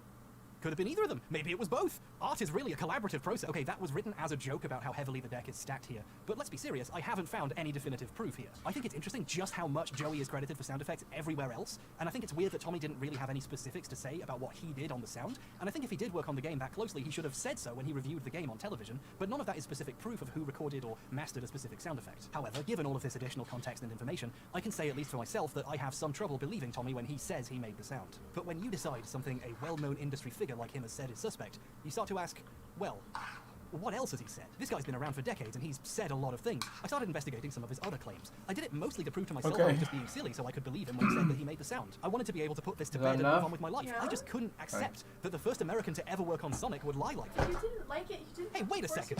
No, it was yummy. I'm having a hard time. Yes, Tommy has repeatedly said he's the first American to ever work on Sonic. In fact, I was the very first. Also, you're doing a really good job of conserving your weed. Oh, thank you. In fact, you're doing a significantly better job. And I'm going to start bumming hits off of your shit. Slow down. With your permission. Of course. Is that fair? You need to slow down. I know. I'm a fiend. It's a problem. I'm an addict, okay? You're gonna have to send me to fucking SA. Stoners Anonymous. It's a problem. I'll quit after one last hit, okay? Okay. That was just a joke. Yeah. Uh-huh. Ugh. I had a weird burp, sorry. You're fine. You can go back to watching Moist Critical. That's right, I'm exposing you. I like it. Nobody's here to see you being exposed, but I am exposing you. You're welcome. Do you like these tops? Yeah. Yeah? Next time, please don't mention AA on Twitch. About me. You alluded me to going to AA. Oh. I thought I just brought it up. No. I didn't know I alluded No, to you're it. right. Now I'm fucking it up. No, no. Ignore me. Ignore me.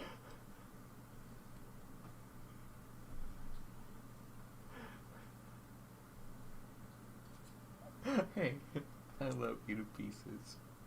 Nobody's watching. None of my friends know I stream. I haven't told anybody at work. Aw. I don't want to. This tastes better with salt, by the way. I thought it was pretty good. Did you? Yeah. Sometimes I forget you have a really white mouth. I don't know. Things just aren't tasting the same lately. It's really weird. I think I have a disease. When did they start tasting weird? Recently, like around the time I started like really smoking. Huh. I think it's this. I think I smoke too much. I think I'm still high and I don't need to smoke more. Put me on like a 2-hour timer, okay? Are you sure? Yeah, don't exceed more than 2 hours. I think it's been like 30 minutes since my last hit, so...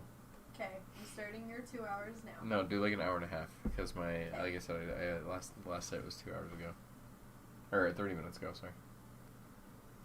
I'll do an hour and 20 minutes. Sound good? Aw, baby. Yes, thank you. Okay, can I go back to my thing?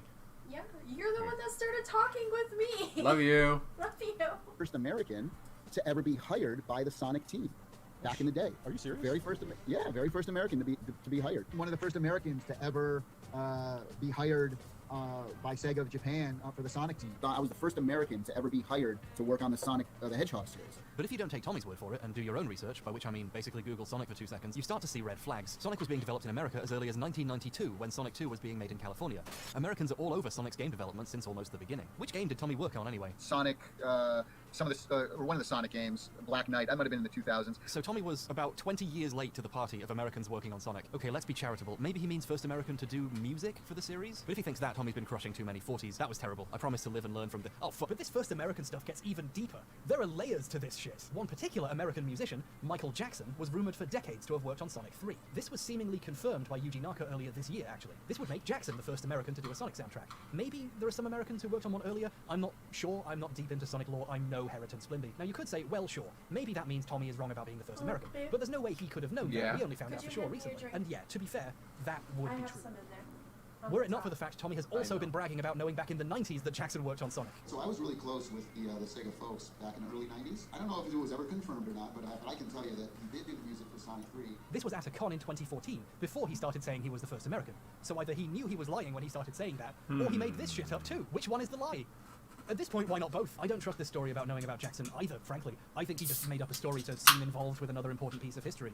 That seems to be his MO at this point. This is just one example of what we could charitably call exaggeration, but realistically we call lies. The more I tried to check things Tommy said to prove to myself that any of it was true, the more it all came apart. Okay, so what about the Metroid Prime thing? He said in a bunch of places, including the OOF stream, that he worked on Metroid Prime. Metroid Prime with Shigeru Miyamoto. Worked on that for a couple of years. And I worked with him on Metroid Prime, the first one.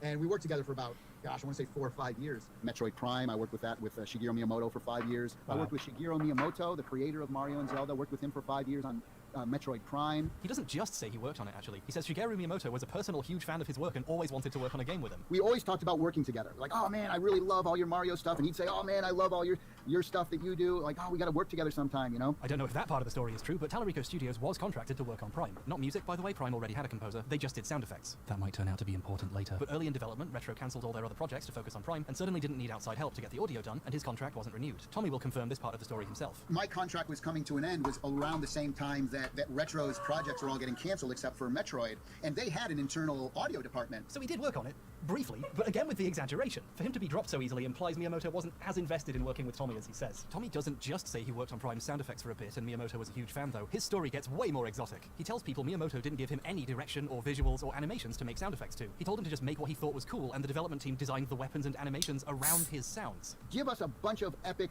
weapon sounds, and then what we're going to do is I'm going to give those to my artists, and then they are going to be inspired by the sounds that you make, and we're going to inspire the art in the thing.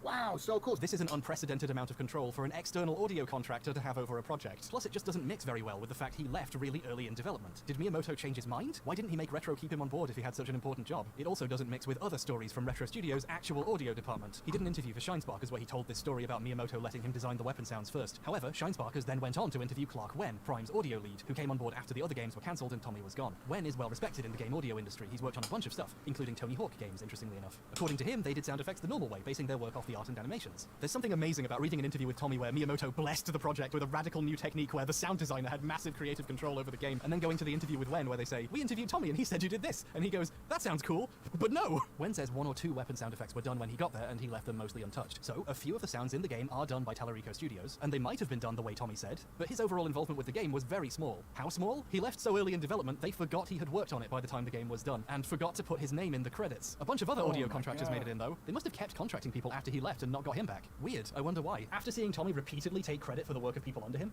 it's kind of cathartic seeing a bunch of other people get credited and for him to be forgotten. However, he's not the only one. Someone's missing from Tommy's version of the story again.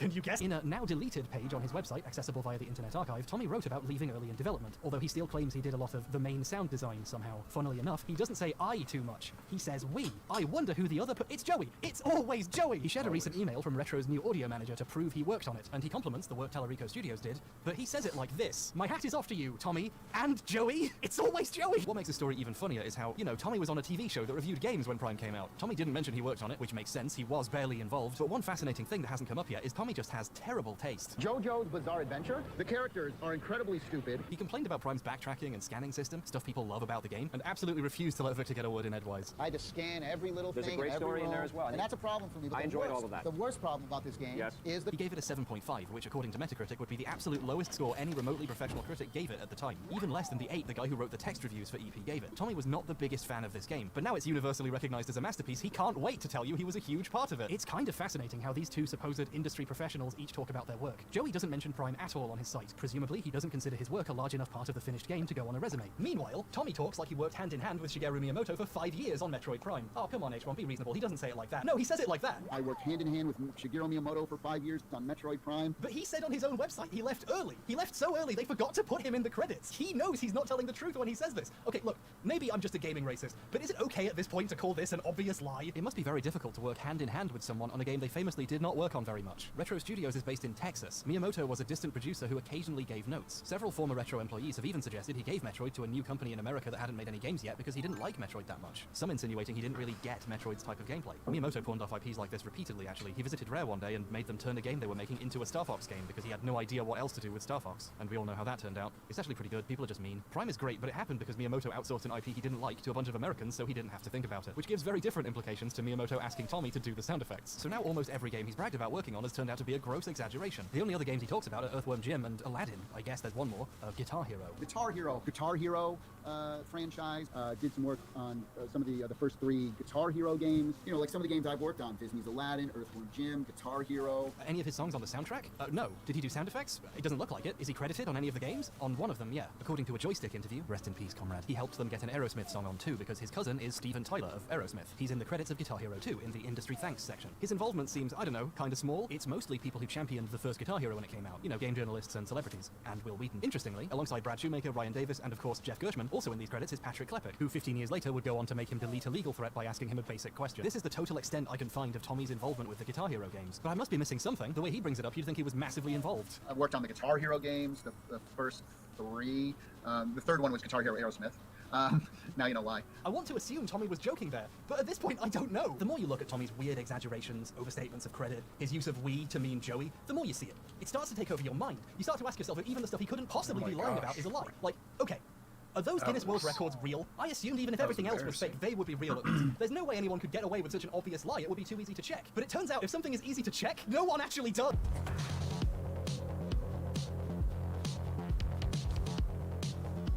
Let's start with the big one. The person who has worked on the most video games in their lifetime.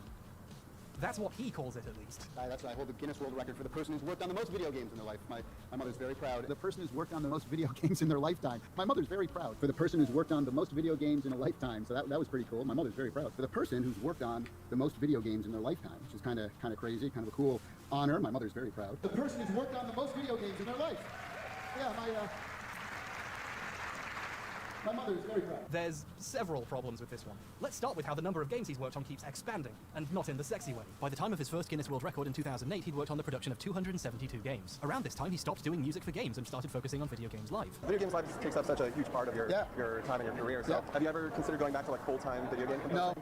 No. There was this period in the early 2010s where the last game he'd officially worked on outside of Super Tofu Boy was Sonic and the Black Knight. The last game I composed for was actually a Sonic game, and that was a couple years ago, but yeah. But somehow, 2 years later, he had a record with over 300 games on it. In October 2017, he said he'd worked on over 300 games. In fact, I have a Guinness World Record for the person who's worked on the most video games in their lifetime, over 300 games. But by the time of the OOF stream in January 2020, just over 2 years later, it was over 350. And I've worked on over 350 video games. He had a busy couple of years there. I read today 300 video games you've had your hands in. That can't be a real number. Yeah, that's actually 350. Yeah, it's up to 350 now. That I know a lot of people in the industry. I've worked on 350 games in my career. Okay, Tommy seems a little confused himself how many he's done. So, you know, just for his sake, we should probably double check how many. So, is there a list somewhere? His Wikipedia page lists far less games than he says he's worked on. Fewer, goddammit. I used Wikipedia for that visual earlier showing the games he'd worked on in the early 2010s. Let's show everything else he did afterwards. Nothing. He cameoed in Retro City Rampage and that's it, according to Wikipedia. His IMDb splits his credits into a dozen different categories, but not games, television, and movies because it's a horrible website. And the composer and sound department credits have a bunch of games repeated in both.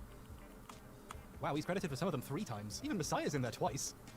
Earthworm Jim 2's in there 4 times? But even adding literally all the video game credits together, including all the duplicates, you get less than half the number he said he'd done 15 years ago. What the fuck is happening? His Moby Games page lists about 100. It's 6:13 a.m. right now, and my eyes went a bit blurry while I was counting. It could be like 98. Either way, it's a lot less than 350, and I'm not recounting this shit. And that's counting a bunch he's just in the thanks for, like Guitar Hero 2. He doesn't list Pro Skater because he's not in the credits for that, even though Moby Games appear to have copy-pasted the official biography from his website, which claims he did. They somehow managed to get Pro Skater to link to the correct game page, but not to get the spelling right. Okay, none of these websites can be trusted. Thankfully, Tommy has taken it upon himself to make his own list of games on his website. This list is larger, and I mean a lot larger than the others, and since Tommy wrote it, there's some dubious names on here. Pro Skater and Guitar Hero are on there, and so is Metroid Prime. Obviously, he personally held hands with the development team while they made it, but so is Prime 2, a game I've never seen any mention of him touching anyone's hands on. Did they reuse some sounds him/Joey made, so that counts as working on both? And I guess I can now add Roblox to that list of games. If Tommy thinks he can put Roblox on the list of games he has worked on, imagine what justifications other games are on this list for. One of Tommy's actually interesting contributions to game history is early PlayStation 1 models came with a demo disc to show what the console could do, and some of his music is in the menus and titles. The first sounds ever made by some early PlayStations would be music made by Tommy. This is kind of neat and cool,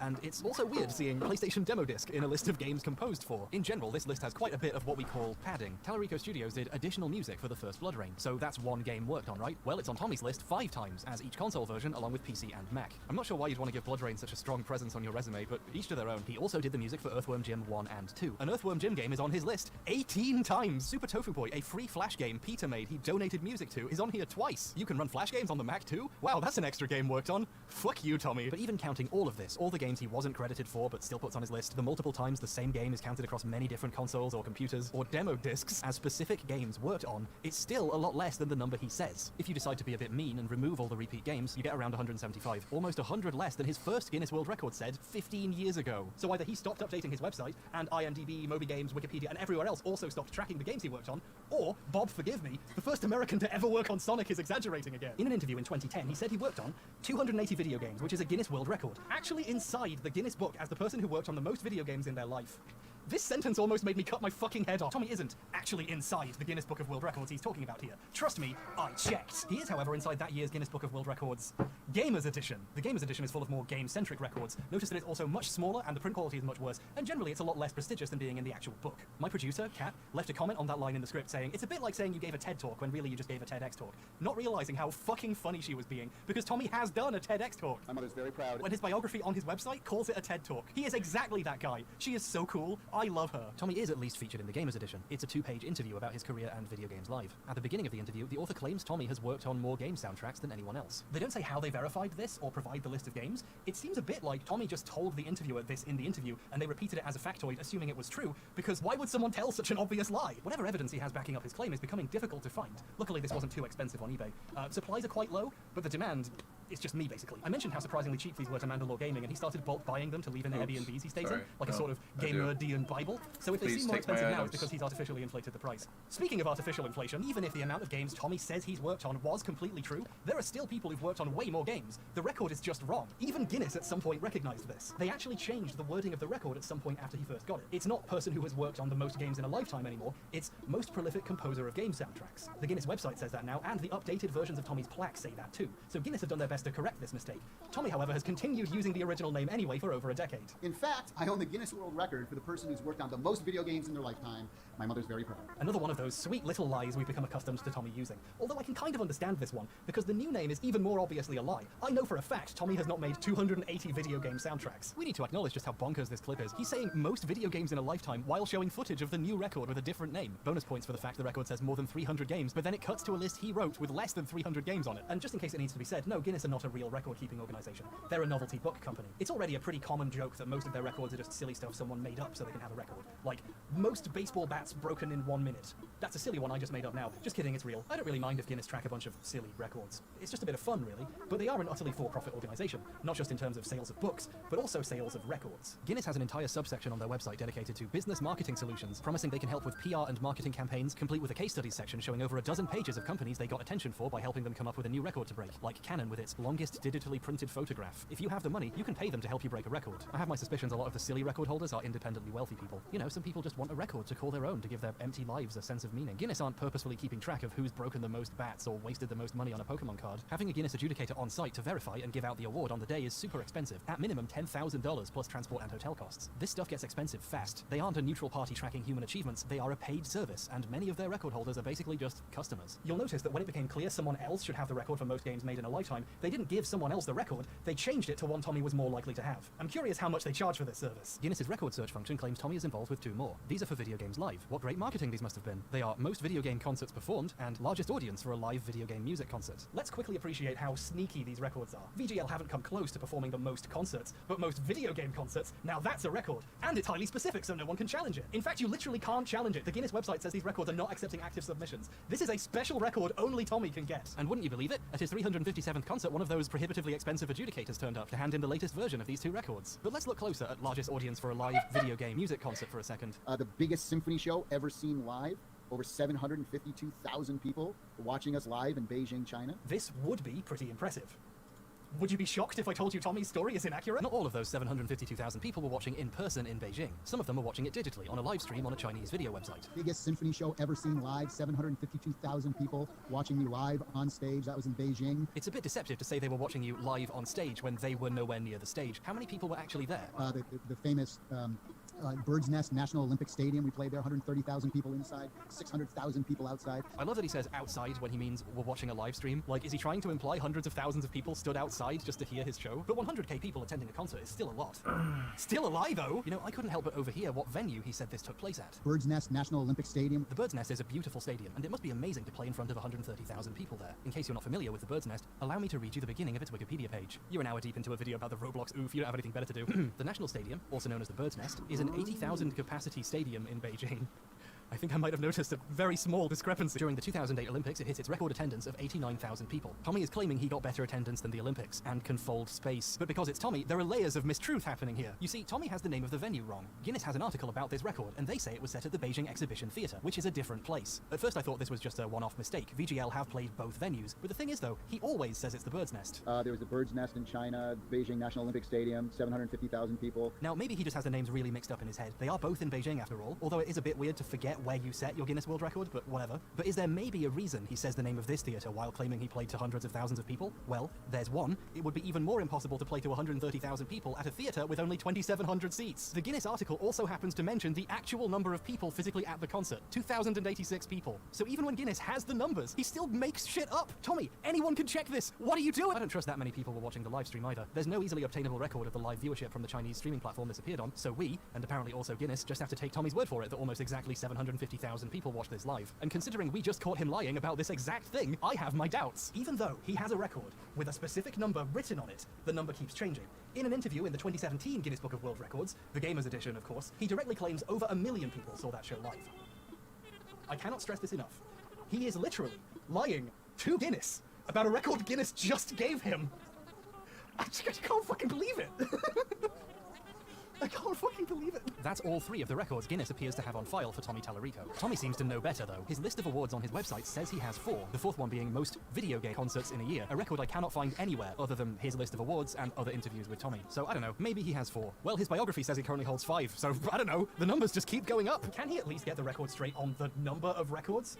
Okay, to be fair, he has recently updated it. Lately, he started saying he has 7. I have 7 Guinness World Records for different things. So what are all the others? You know, for a guy who, let's be frank, fucking loves bragging about all the shit he's done. I've worked with everybody. I was the first American. Tommy is uncharacteristically modest about saying what these other 4 records are. In a Reddit AMA a few years back, he said he has 7, but just to avoid wasting people's time, he only listed 3 of them. Would you like to guess which 3? When someone directly asks him to list the records, he sheepishly adds most game concerts in a year, but that's it. The others are like ghosts. Tommy, how many Guinness World Records do you have? So I have 7.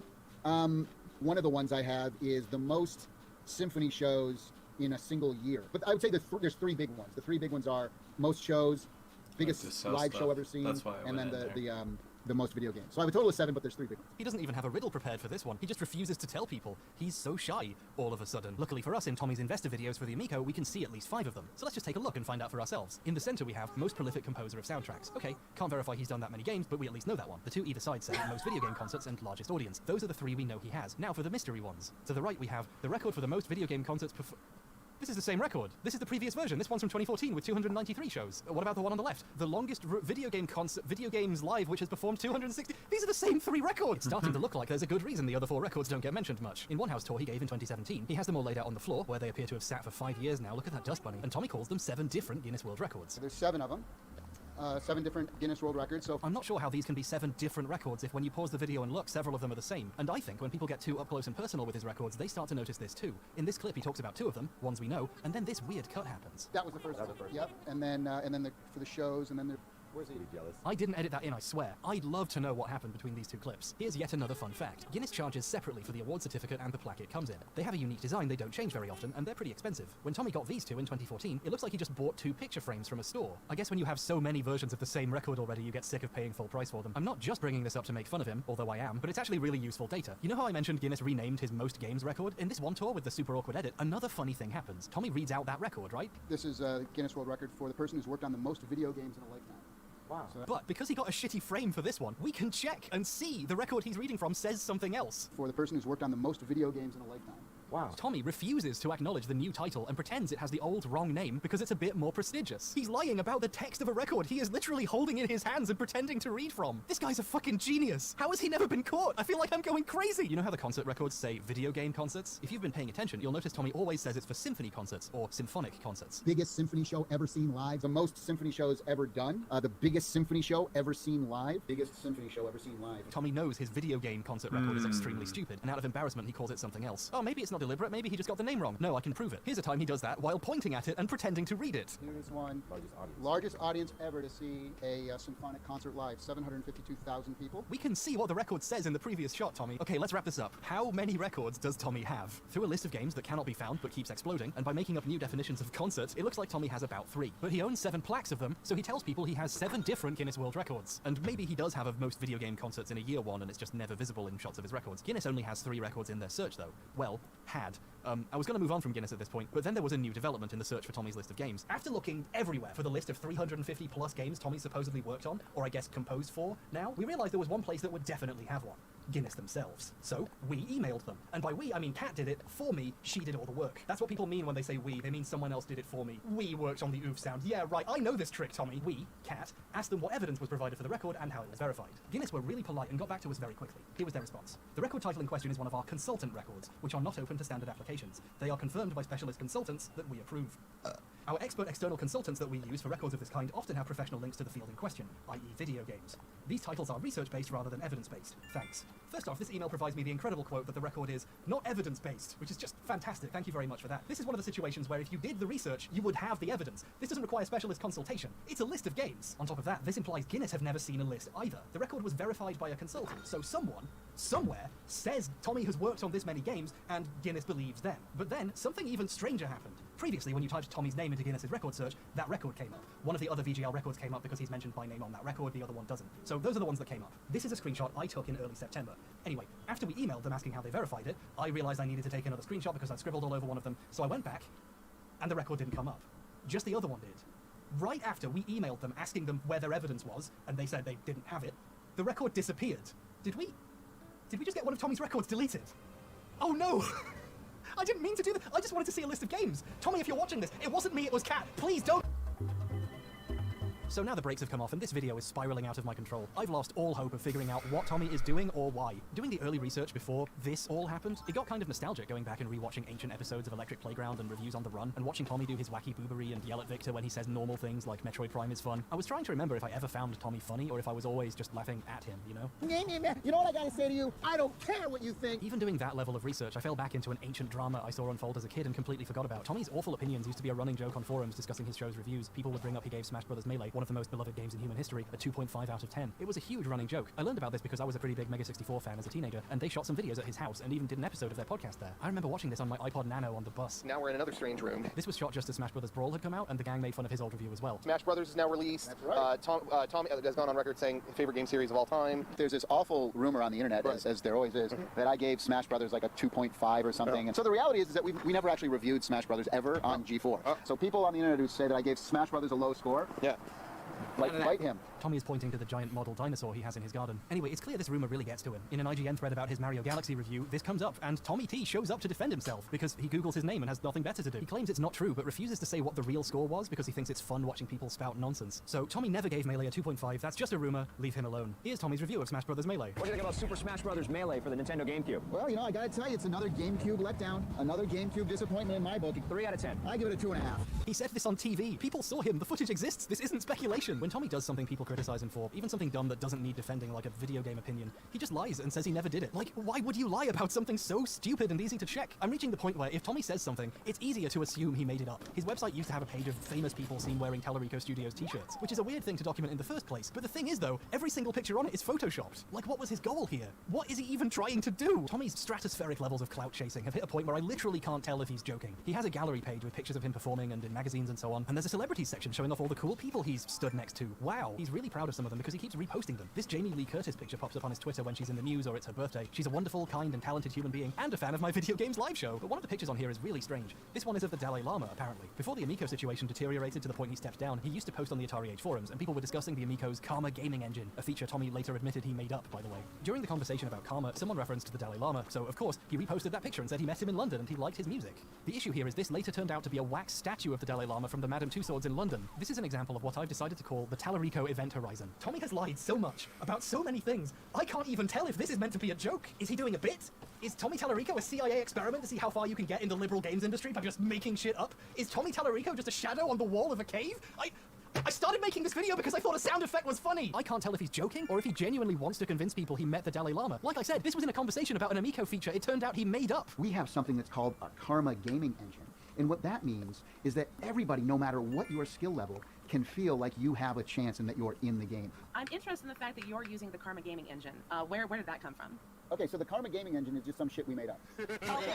Like he literally made it up to get people to invest and admitted it later. Everywhere you look, Tommy is trying to build more prestige in ways that make no sense. Once Tommy had fled the Atari Age forums after calling everyone a gaming racist and stepping down, people started posting about how weird he was being, and a guy told a story there about how he ran a display at the Houston Arcade Expo in 2018 showing off old Intellivision stuff right when the Amico had just been announced. So he asked Tommy if he wanted him to put out some business cards advertising the Amico, which he did. His display won an award at the show, and when he mentioned this to Tommy, he allegedly asked him to mail him the award. If this story is true, Tommy just assumed that this award belonged to him. This is just an allegation. Normally I wouldn't bother putting this in the video, but the problem is it tracks so well with a lifetime of taking credit for things he didn't do and making up awards. I find this story too believable not to mention. Still, this doesn't mean Tommy hasn't done good work in the industry or had any legitimate achievements. To properly recognize the good work he's done, we ought to talk about GANG. The Game Audio Network Guild is a group of industry professionals dedicated to improving the craft, helping people network, and recognizing people's achievements with awards. Tommy has won a lot of awards from the guild over the years, at least 16 by my count, and he's clearly very proud of them because he puts them all up next to his Guinness World Records.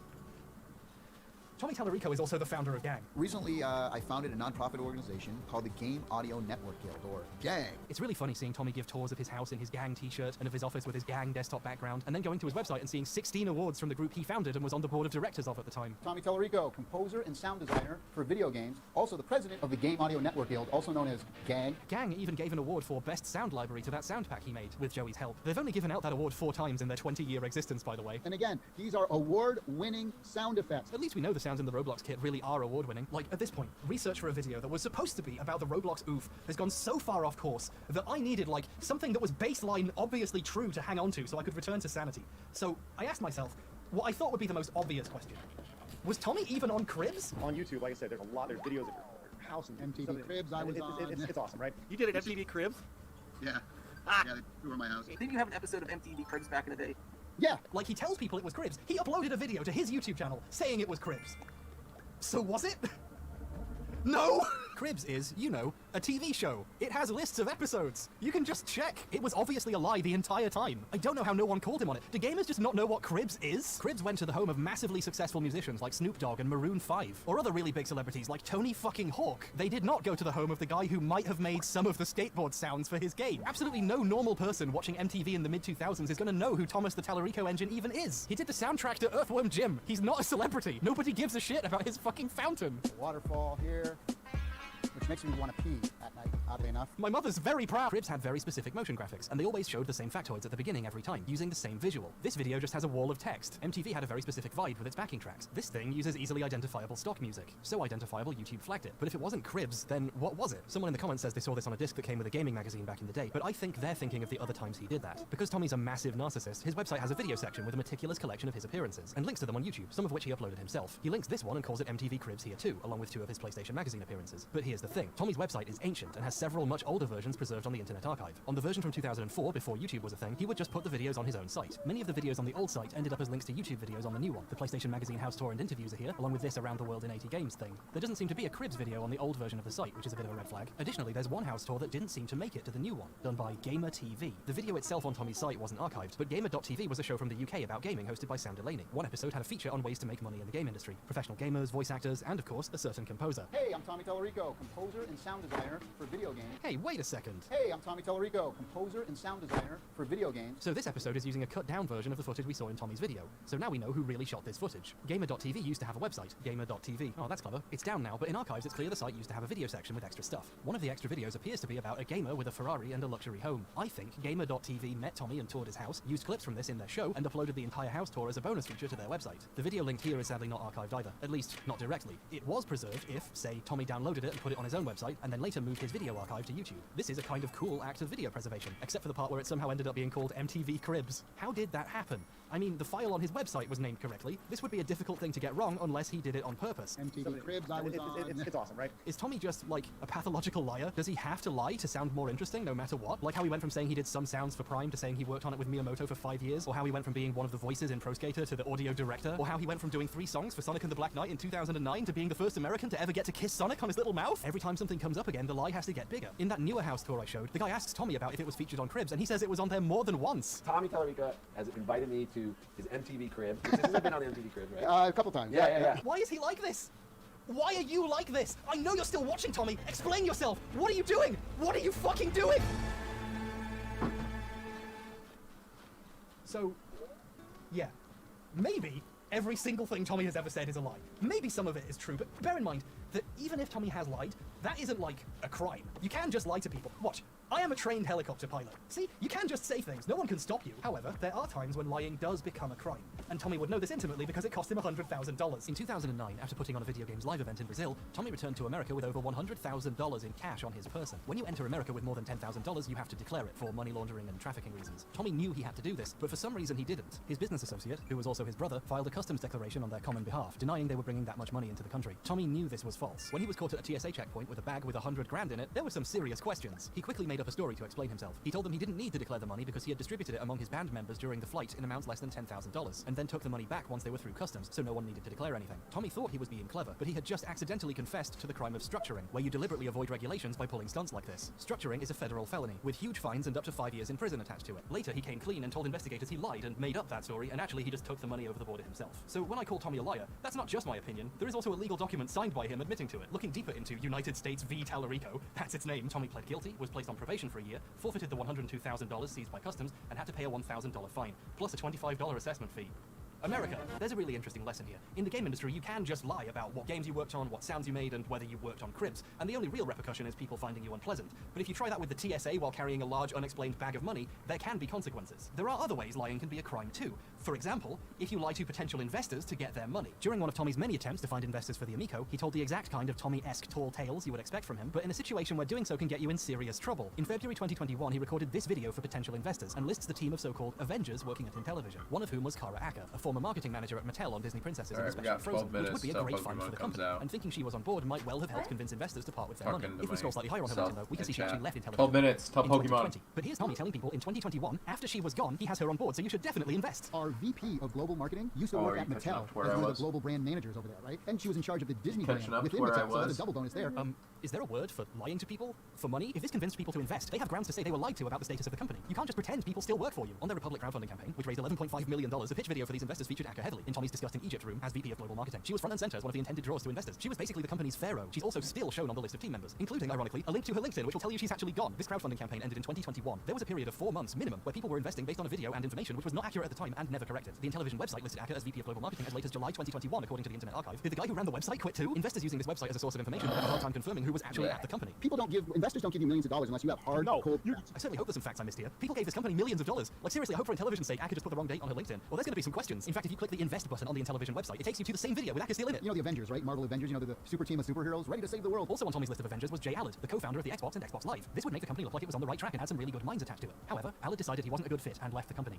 In 2020. Here's another one. How about the guy who co-founded and co-created the Xbox, right? When Tommy was saying Allard was on the team in this footage to get people's money, Allard was already gone. He was gone to such an extent he didn't just change his LinkedIn to say he wasn't at the company anymore, he removed it from his page completely. Allard unworked at Intellivision. And after this happened, Tommy was shooting a new video telling people he was in the Amico Avengers. I mean, this guy doesn't even need to work anymore, but he loves our idea and concept so much that he joined the team and has been making huge contributions. This particular comment is incredible, because on another investment platform, remember Fig? Tommy had previously bragged about Allard's involvement in that investor video too. He was actually at the company when this one was made at least, and Intellivision's share offering documents on Fig also claimed Allard was involved and that he was the global managing director. A while after Allard had left, the SEC noticed Intellivision's Fig was still advertising he was there. Investors were technically being deceived. Also, a major member of staff, like the global managing director, leaving could be causing problems with making the product they were promising to investors, you know? So they asked Fig what was going on. Orally, someone at a government agency physically asked someone at Fig what the hell was happening at Intellivision. Fig asked Intellivision to clarify. Intellivision panicked and said they would change the documents, and product development was unaffected by his leaving because, to quote Fig, quoting Intellivision, he has not played a material role in product development considering his contributions. He joined the team and has been making huge contributions.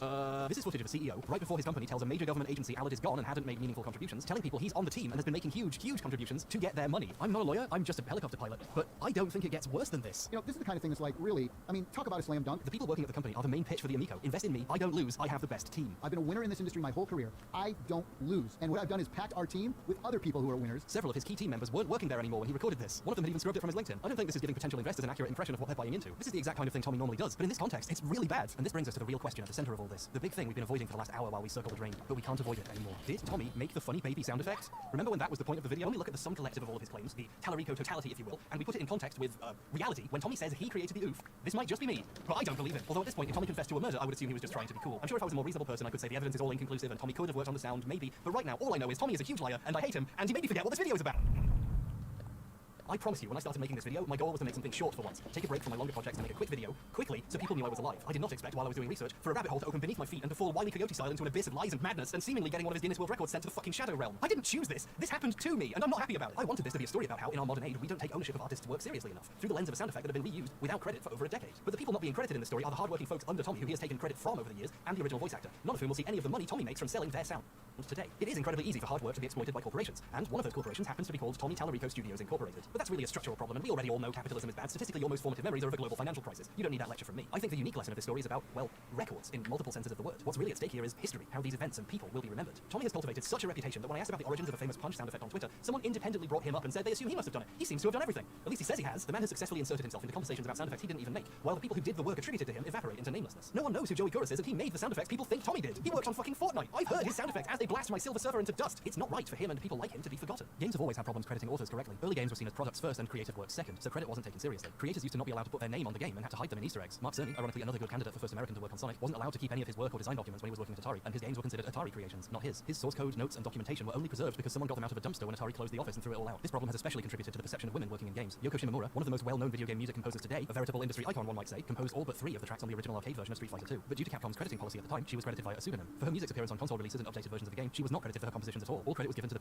people who translated them to the new formats. Her contributions to game music history are only recognized properly decades afterwards because her early career was rendered invisible. Music she wrote often being credited to someone else. This was widespread at the company. The Capcom sound team throughout the 80s and early 90s was almost entirely women. Just think about that for a second. An extremely influential group of female early game composers, all credited through pseudonyms or sometimes not at all, and with the ports of music they composed credited to someone else. Maybe one of the reasons game development is perceived as a male-dominated industry is because all the women who've always been here keep getting left out of the history they wrote. If you're interested in the topic, I recommend the Street Fighter Lady and Female Credit by Andy Lemon and Hillegonda Rietveld. I've linked them in the description and plagiarized them heavily in this section of the video, but even when people are credited, the recognition can easily be minimized. Joey did some of the music for the Terminator Sega CD game, but as you can imagine, this information has been rendered obscure thanks to a much larger musician making sure his name is remembered first. The official CD release of the soundtrack has Tommy V. Tallarico stamped on the front. Its booklet says composed, produced, and performed by Tommy Tallarico, and calls Tommy a veritable video game industry icon, of course. The half a dozen people who collaborated with him and wrote the other half of the songs only appear on the back of the case at the bottom as footnotes with stars corresponding to which songs they actually made, so their names don't get noticed quite as much. Joey's song was so good, Tommy saw fit to put it on another album with his name and face on it. Tommy Tallarico Virgin Games Greatest Hits. Joey's name is even smaller on the back of this one. It's not difficult to see why Joey's contributions to game history are being forgotten. Re-uploads of the full Terminator CD soundtrack onto YouTube just say composed by Tommy. There's a re-upload of specifically Joey's song too. The uploader, who understandably missed the tiny note on the back of the CD case, credits it to Tommy. The top comment is a guy called Joey Kouros, explaining that he actually made it, but also thanking people for their kind words. We're at the point the actual composers have to explain they made the song in the comments of re-uploads of their work misattributed to their old boss. This extends back into the regular music industry as a whole, of course, but also into material we covered here. Michael Jackson's long-rumored, now semi-confirmed work on Sonic 3 isn't all it's cracked up to be either. Like a certain other composer, Michael had people who worked for him. According to Brad Buxer, an American keyboardist and composer who did a lot of work with Jackson and actually is credited on Sonic 3, Jackson basically made him do most of it. Once you're well enough established, it only gets easier to exploit the talents of people working for you and build up your own status on the back of something you made someone else do. The industry is still constructed in a way that treats individual creators, usually the biggest names on the project, as the true authors, attributing a game's success to them and not the many people who did the work. Things are so bad, even the recipients of this praise have called it out. To quote one of the worst articles ever written, there's a tendency among the press to attribute the creation of a game to a single person, says Warren Spector,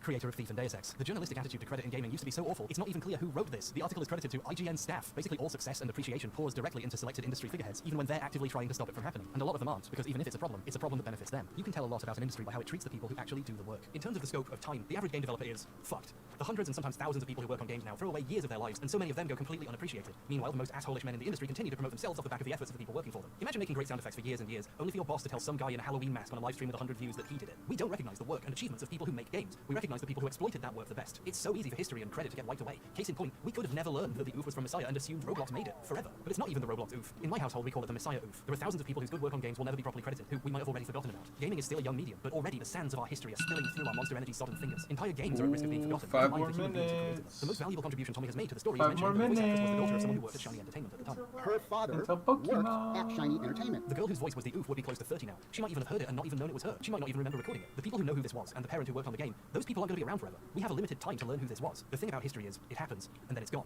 If we don't work to preserve it, eventually it becomes impossible. To quote a famous Nintendo quit screen, everything not saved will be lost. And just as a kicker how hard it is to remember things accurately, the popularized version of the quote is wrong. It's actually anything not saved. I'm not trying to be a pedant for once. It's kind of poignant how easy it is for things to shift like that. If we don't set a precedent of taking people's work and the accuracy of records of who did what seriously, we leave it to the liars and opportunists of the world to make up that history, to the spin-off of a beer company to tell us who did what. And it honestly, on a spiritual level, fills me with immense grief thinking about the people who made the things I care about, dying unrecognized for what they did and being forgotten. Gaming is just old enough that we're losing that first generation. Tommy got the rights to Intellivision because he bought them from the estate of its last president when he passed away. The name, the branding, it's his now. The original Intellivision YouTube channel with some of the final appearances of its former president, one of the world's first ever game designers, along with the original Intellivision website with its beautiful Web 1.0 history of the company, are now relegated to obscurity under another name, while Tommy continues to use that name to advertise a product that doesn't even exist. The damage to a history people are at real risk of forgetting, whose main characters are dying, might already have been done. What history will look like 20, 30, 100 years in the future is being decided now. Now is the time to decide if Tommy Tallarico made the oof for Roblox, or if Joey Kouros made it for Messiah. And Tommy has already put his finger on the scale, decided how he wants all this to be remembered. If you buy his new sound pack, the metadata in the Roblox oof has been changed to say Tommy Tallarico. Those who fail to learn from history are doomed to repeat it. That's a quote commonly attributed to Winston Churchill, but he was actually probably paraphrasing George Santayana. That was me being a pedant. Old habits die hard. But here's a corollary I came up with all by myself. Those who let hucksters write the history they're trying to learn from are doomed in some other horrible way. And for one, I don't think history gets to be written by a guy who wasn't even on Cribs. It wasn't even Cribs!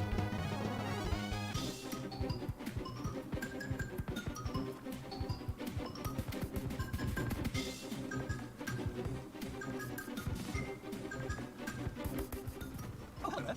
Thank you for watching this 30-minute video and accompanying feature-length meltdown. The boom mic is slowly peeking into frame. Anyway, thank you all so much for watching all of this, and I hope you had a good time, and I hope to see you again soon, for once.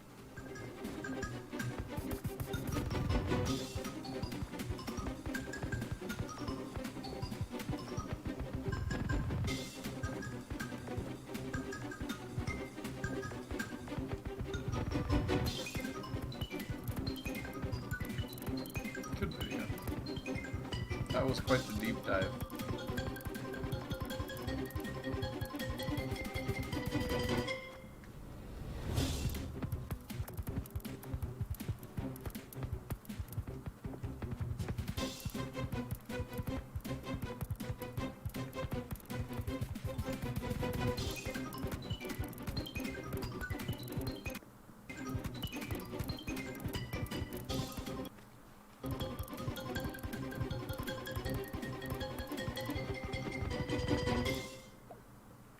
When I bought this Gamers Edition on eBay, when I was flipping through it, a bookmark fell out. This is a bookmark for Alexander. Well done for all your hard work in year 2 this year. From Miss Dunn, goodbye. So Alexander, I have no idea who you are or where you are now, or if you'll ever watch this video. I hope you made Miss Dunn proud. I have no idea how old you are now. This book came out in 2008. I'm not going to do the maths on that. But if you want your bookmark back, email me, and I'll happily send it to you. Please do email me, in fact, because I can't throw this out. Like, that would be wrong. So this is just going to be in my life forever until someone claims it. So please, take this back.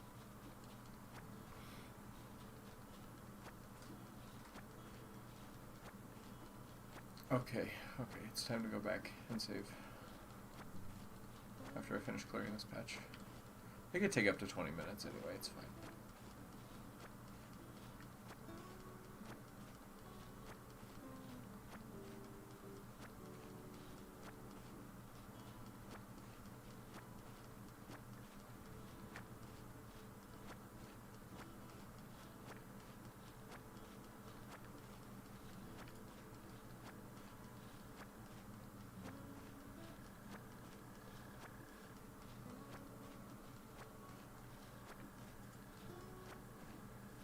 I got big plans for this little square corner area. I think it's gonna be sick.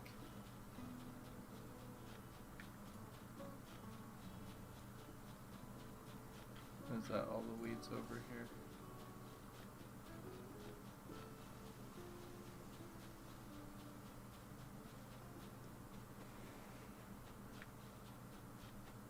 I think it is.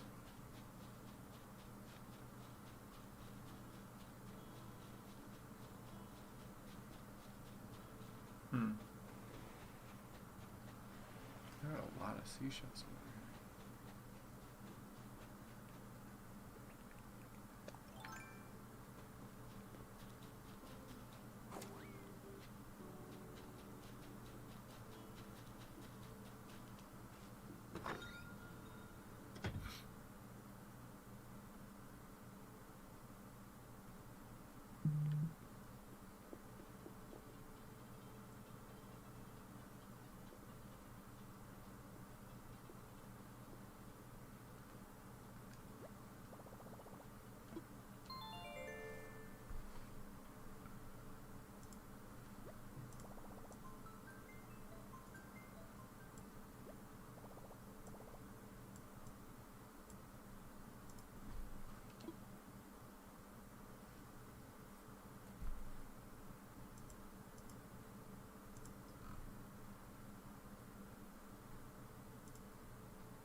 walking around just what the fuck was that noise? What? Are you scratching something? What the fuck? That's so weird. I don't know what's happening.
Let's go!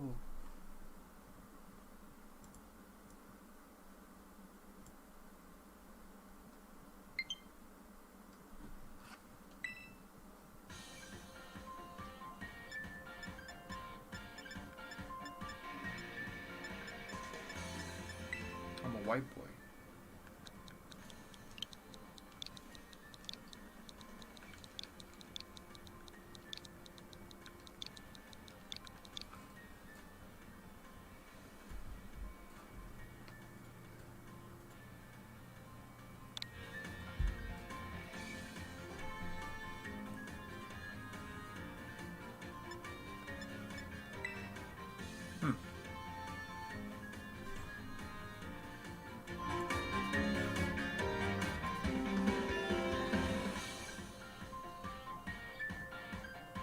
I think we'll want it at like around 30, because it's supposed to be background music, so it shouldn't be super loud.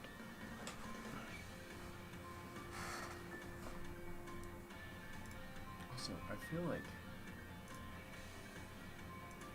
the restream dashboard looks like ass,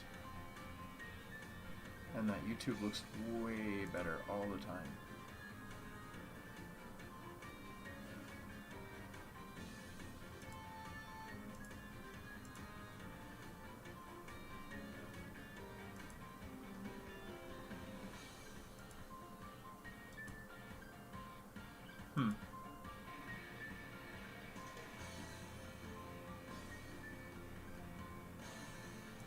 That's so weird. Okay.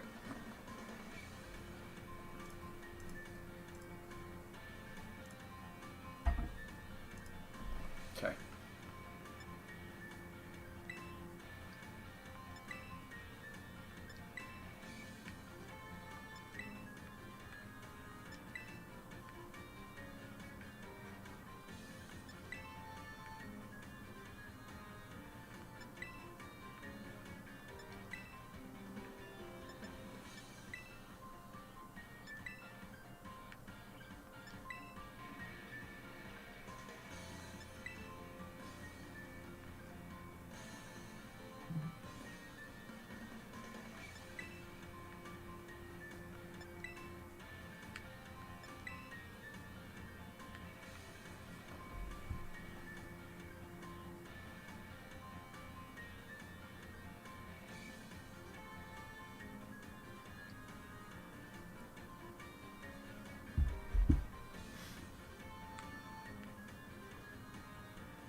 This is the closest to what I actually have.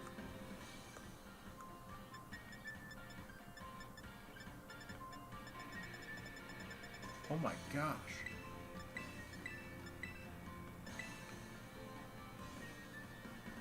You could choose so many different colors.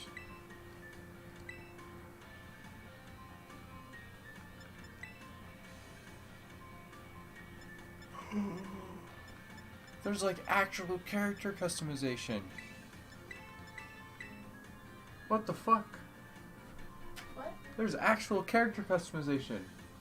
Like, Whoa! 9 different eyeballs. What? Bro, Pokemon's stepping up in the world. Oh no. I woke him up. That was too bad. I'm sorry. He'll be okay. He'll fall back asleep.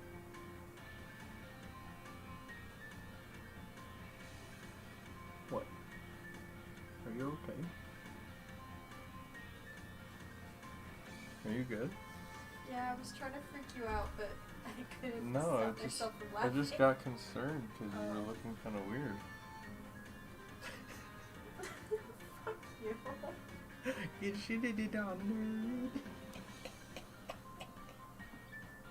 What?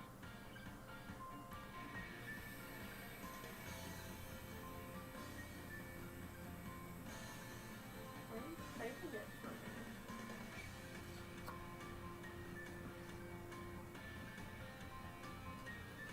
I'm watching this now.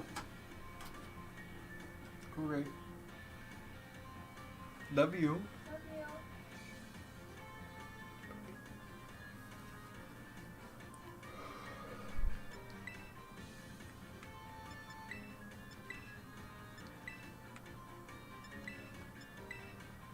No, that just tastes like burnt cotton. Can I hit yours now? Has it been long enough? It has? You got 23 minutes left. How much? 23. Okay.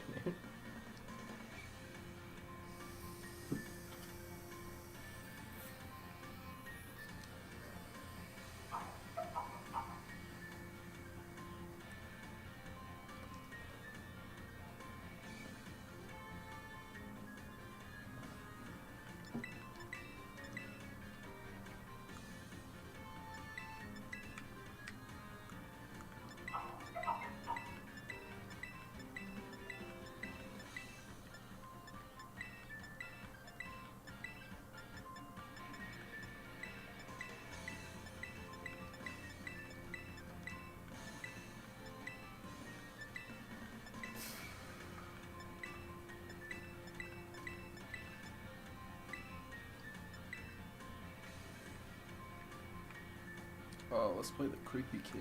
Hell yeah.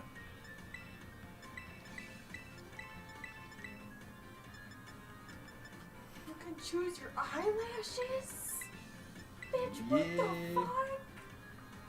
Including how big they are. Wait, I need to play this. So you can customize your own 12-year-old? Yes. Oh my gosh. Look at this wing. It's probably better with a different eye. Oh. The sass. Okay, you're being very loud. I'm sorry. I'm shutting up.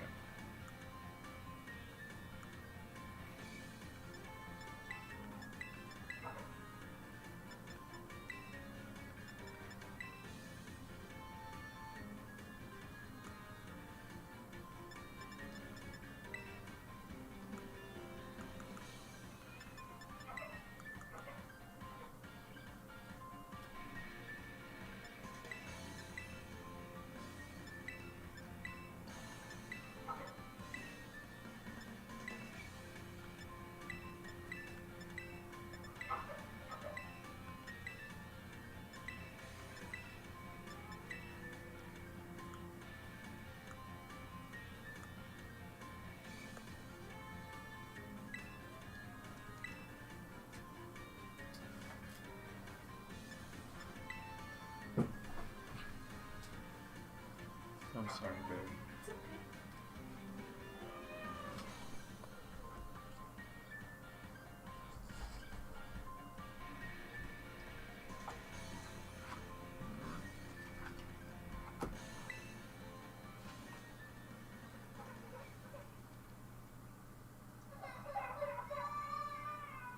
Oh, poor kid.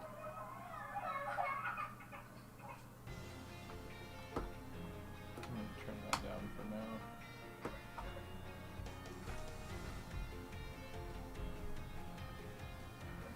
while valuing our individuality. It's time for you, too, to dive into the world of Pokemon.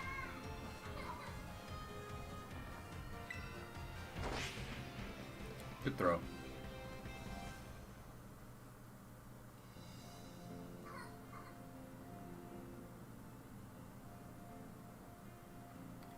Clavel. Director Clavel. Head of Yuba Academy. Oh my fucking god.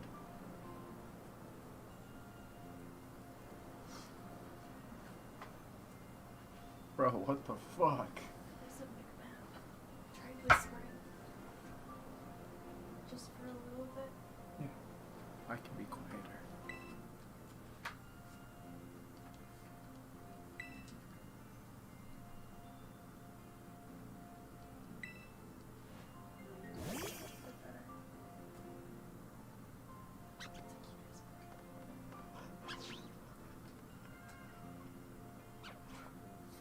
And guess what? Its evolutions stay cute and small.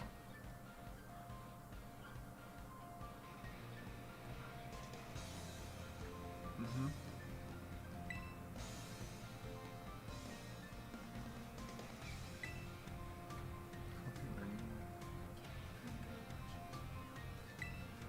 Okay.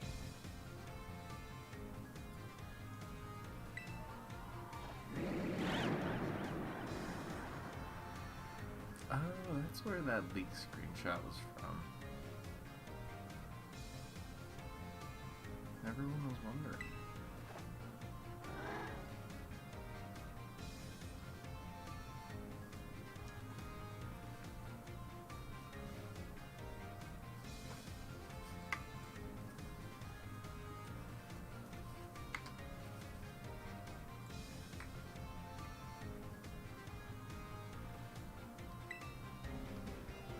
It is within these halls that you will find your friends, your Pokemon, and your true self. We, the faculty and staff at Yuba Academy, can't wait to welcome you with open arms. Here, we'll move this to here, and I can speak in sweet letters. Directly toward you. Should make it up a little bit better.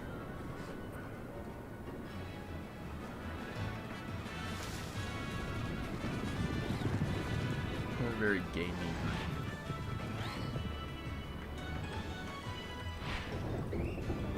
He going fast as fuck, boy. Fast as fuck, boy.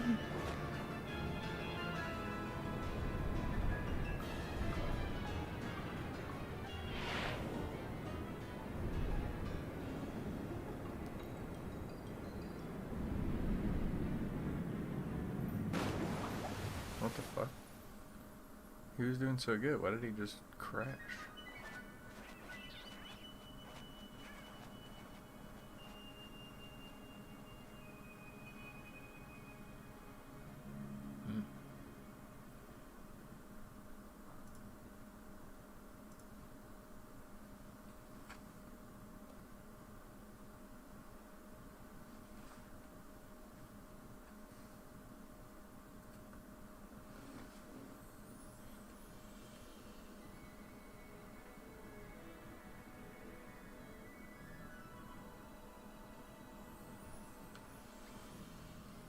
Yeah, get your ass out of bed. Oh, I love how dopey my dude looks. That was weird. Whoa. Camera just kind of snapped to me there.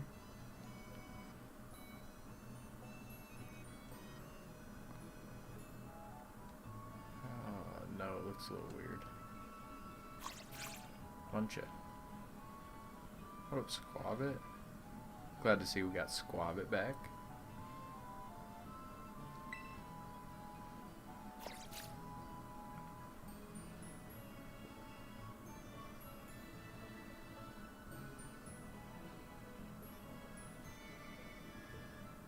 What's up, Mom?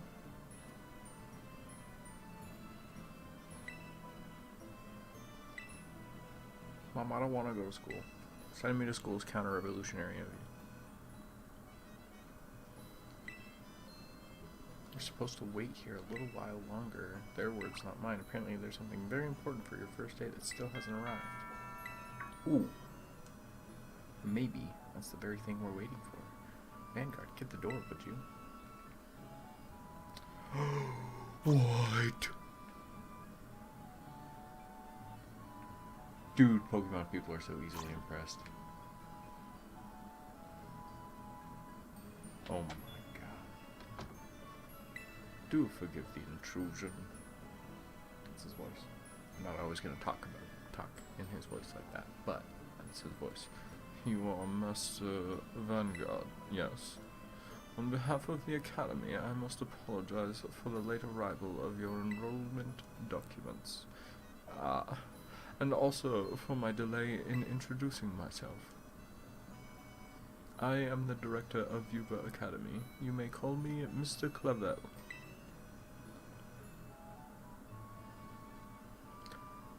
The director? You came in person to help my son with his first day? Well, I am responsible for the entire academy, including any failures on its part. So here at least are the enrollment documents that should have already been delivered to you. I can't do voices for a long time because it always feels like the voice becomes too forced after I talk to him.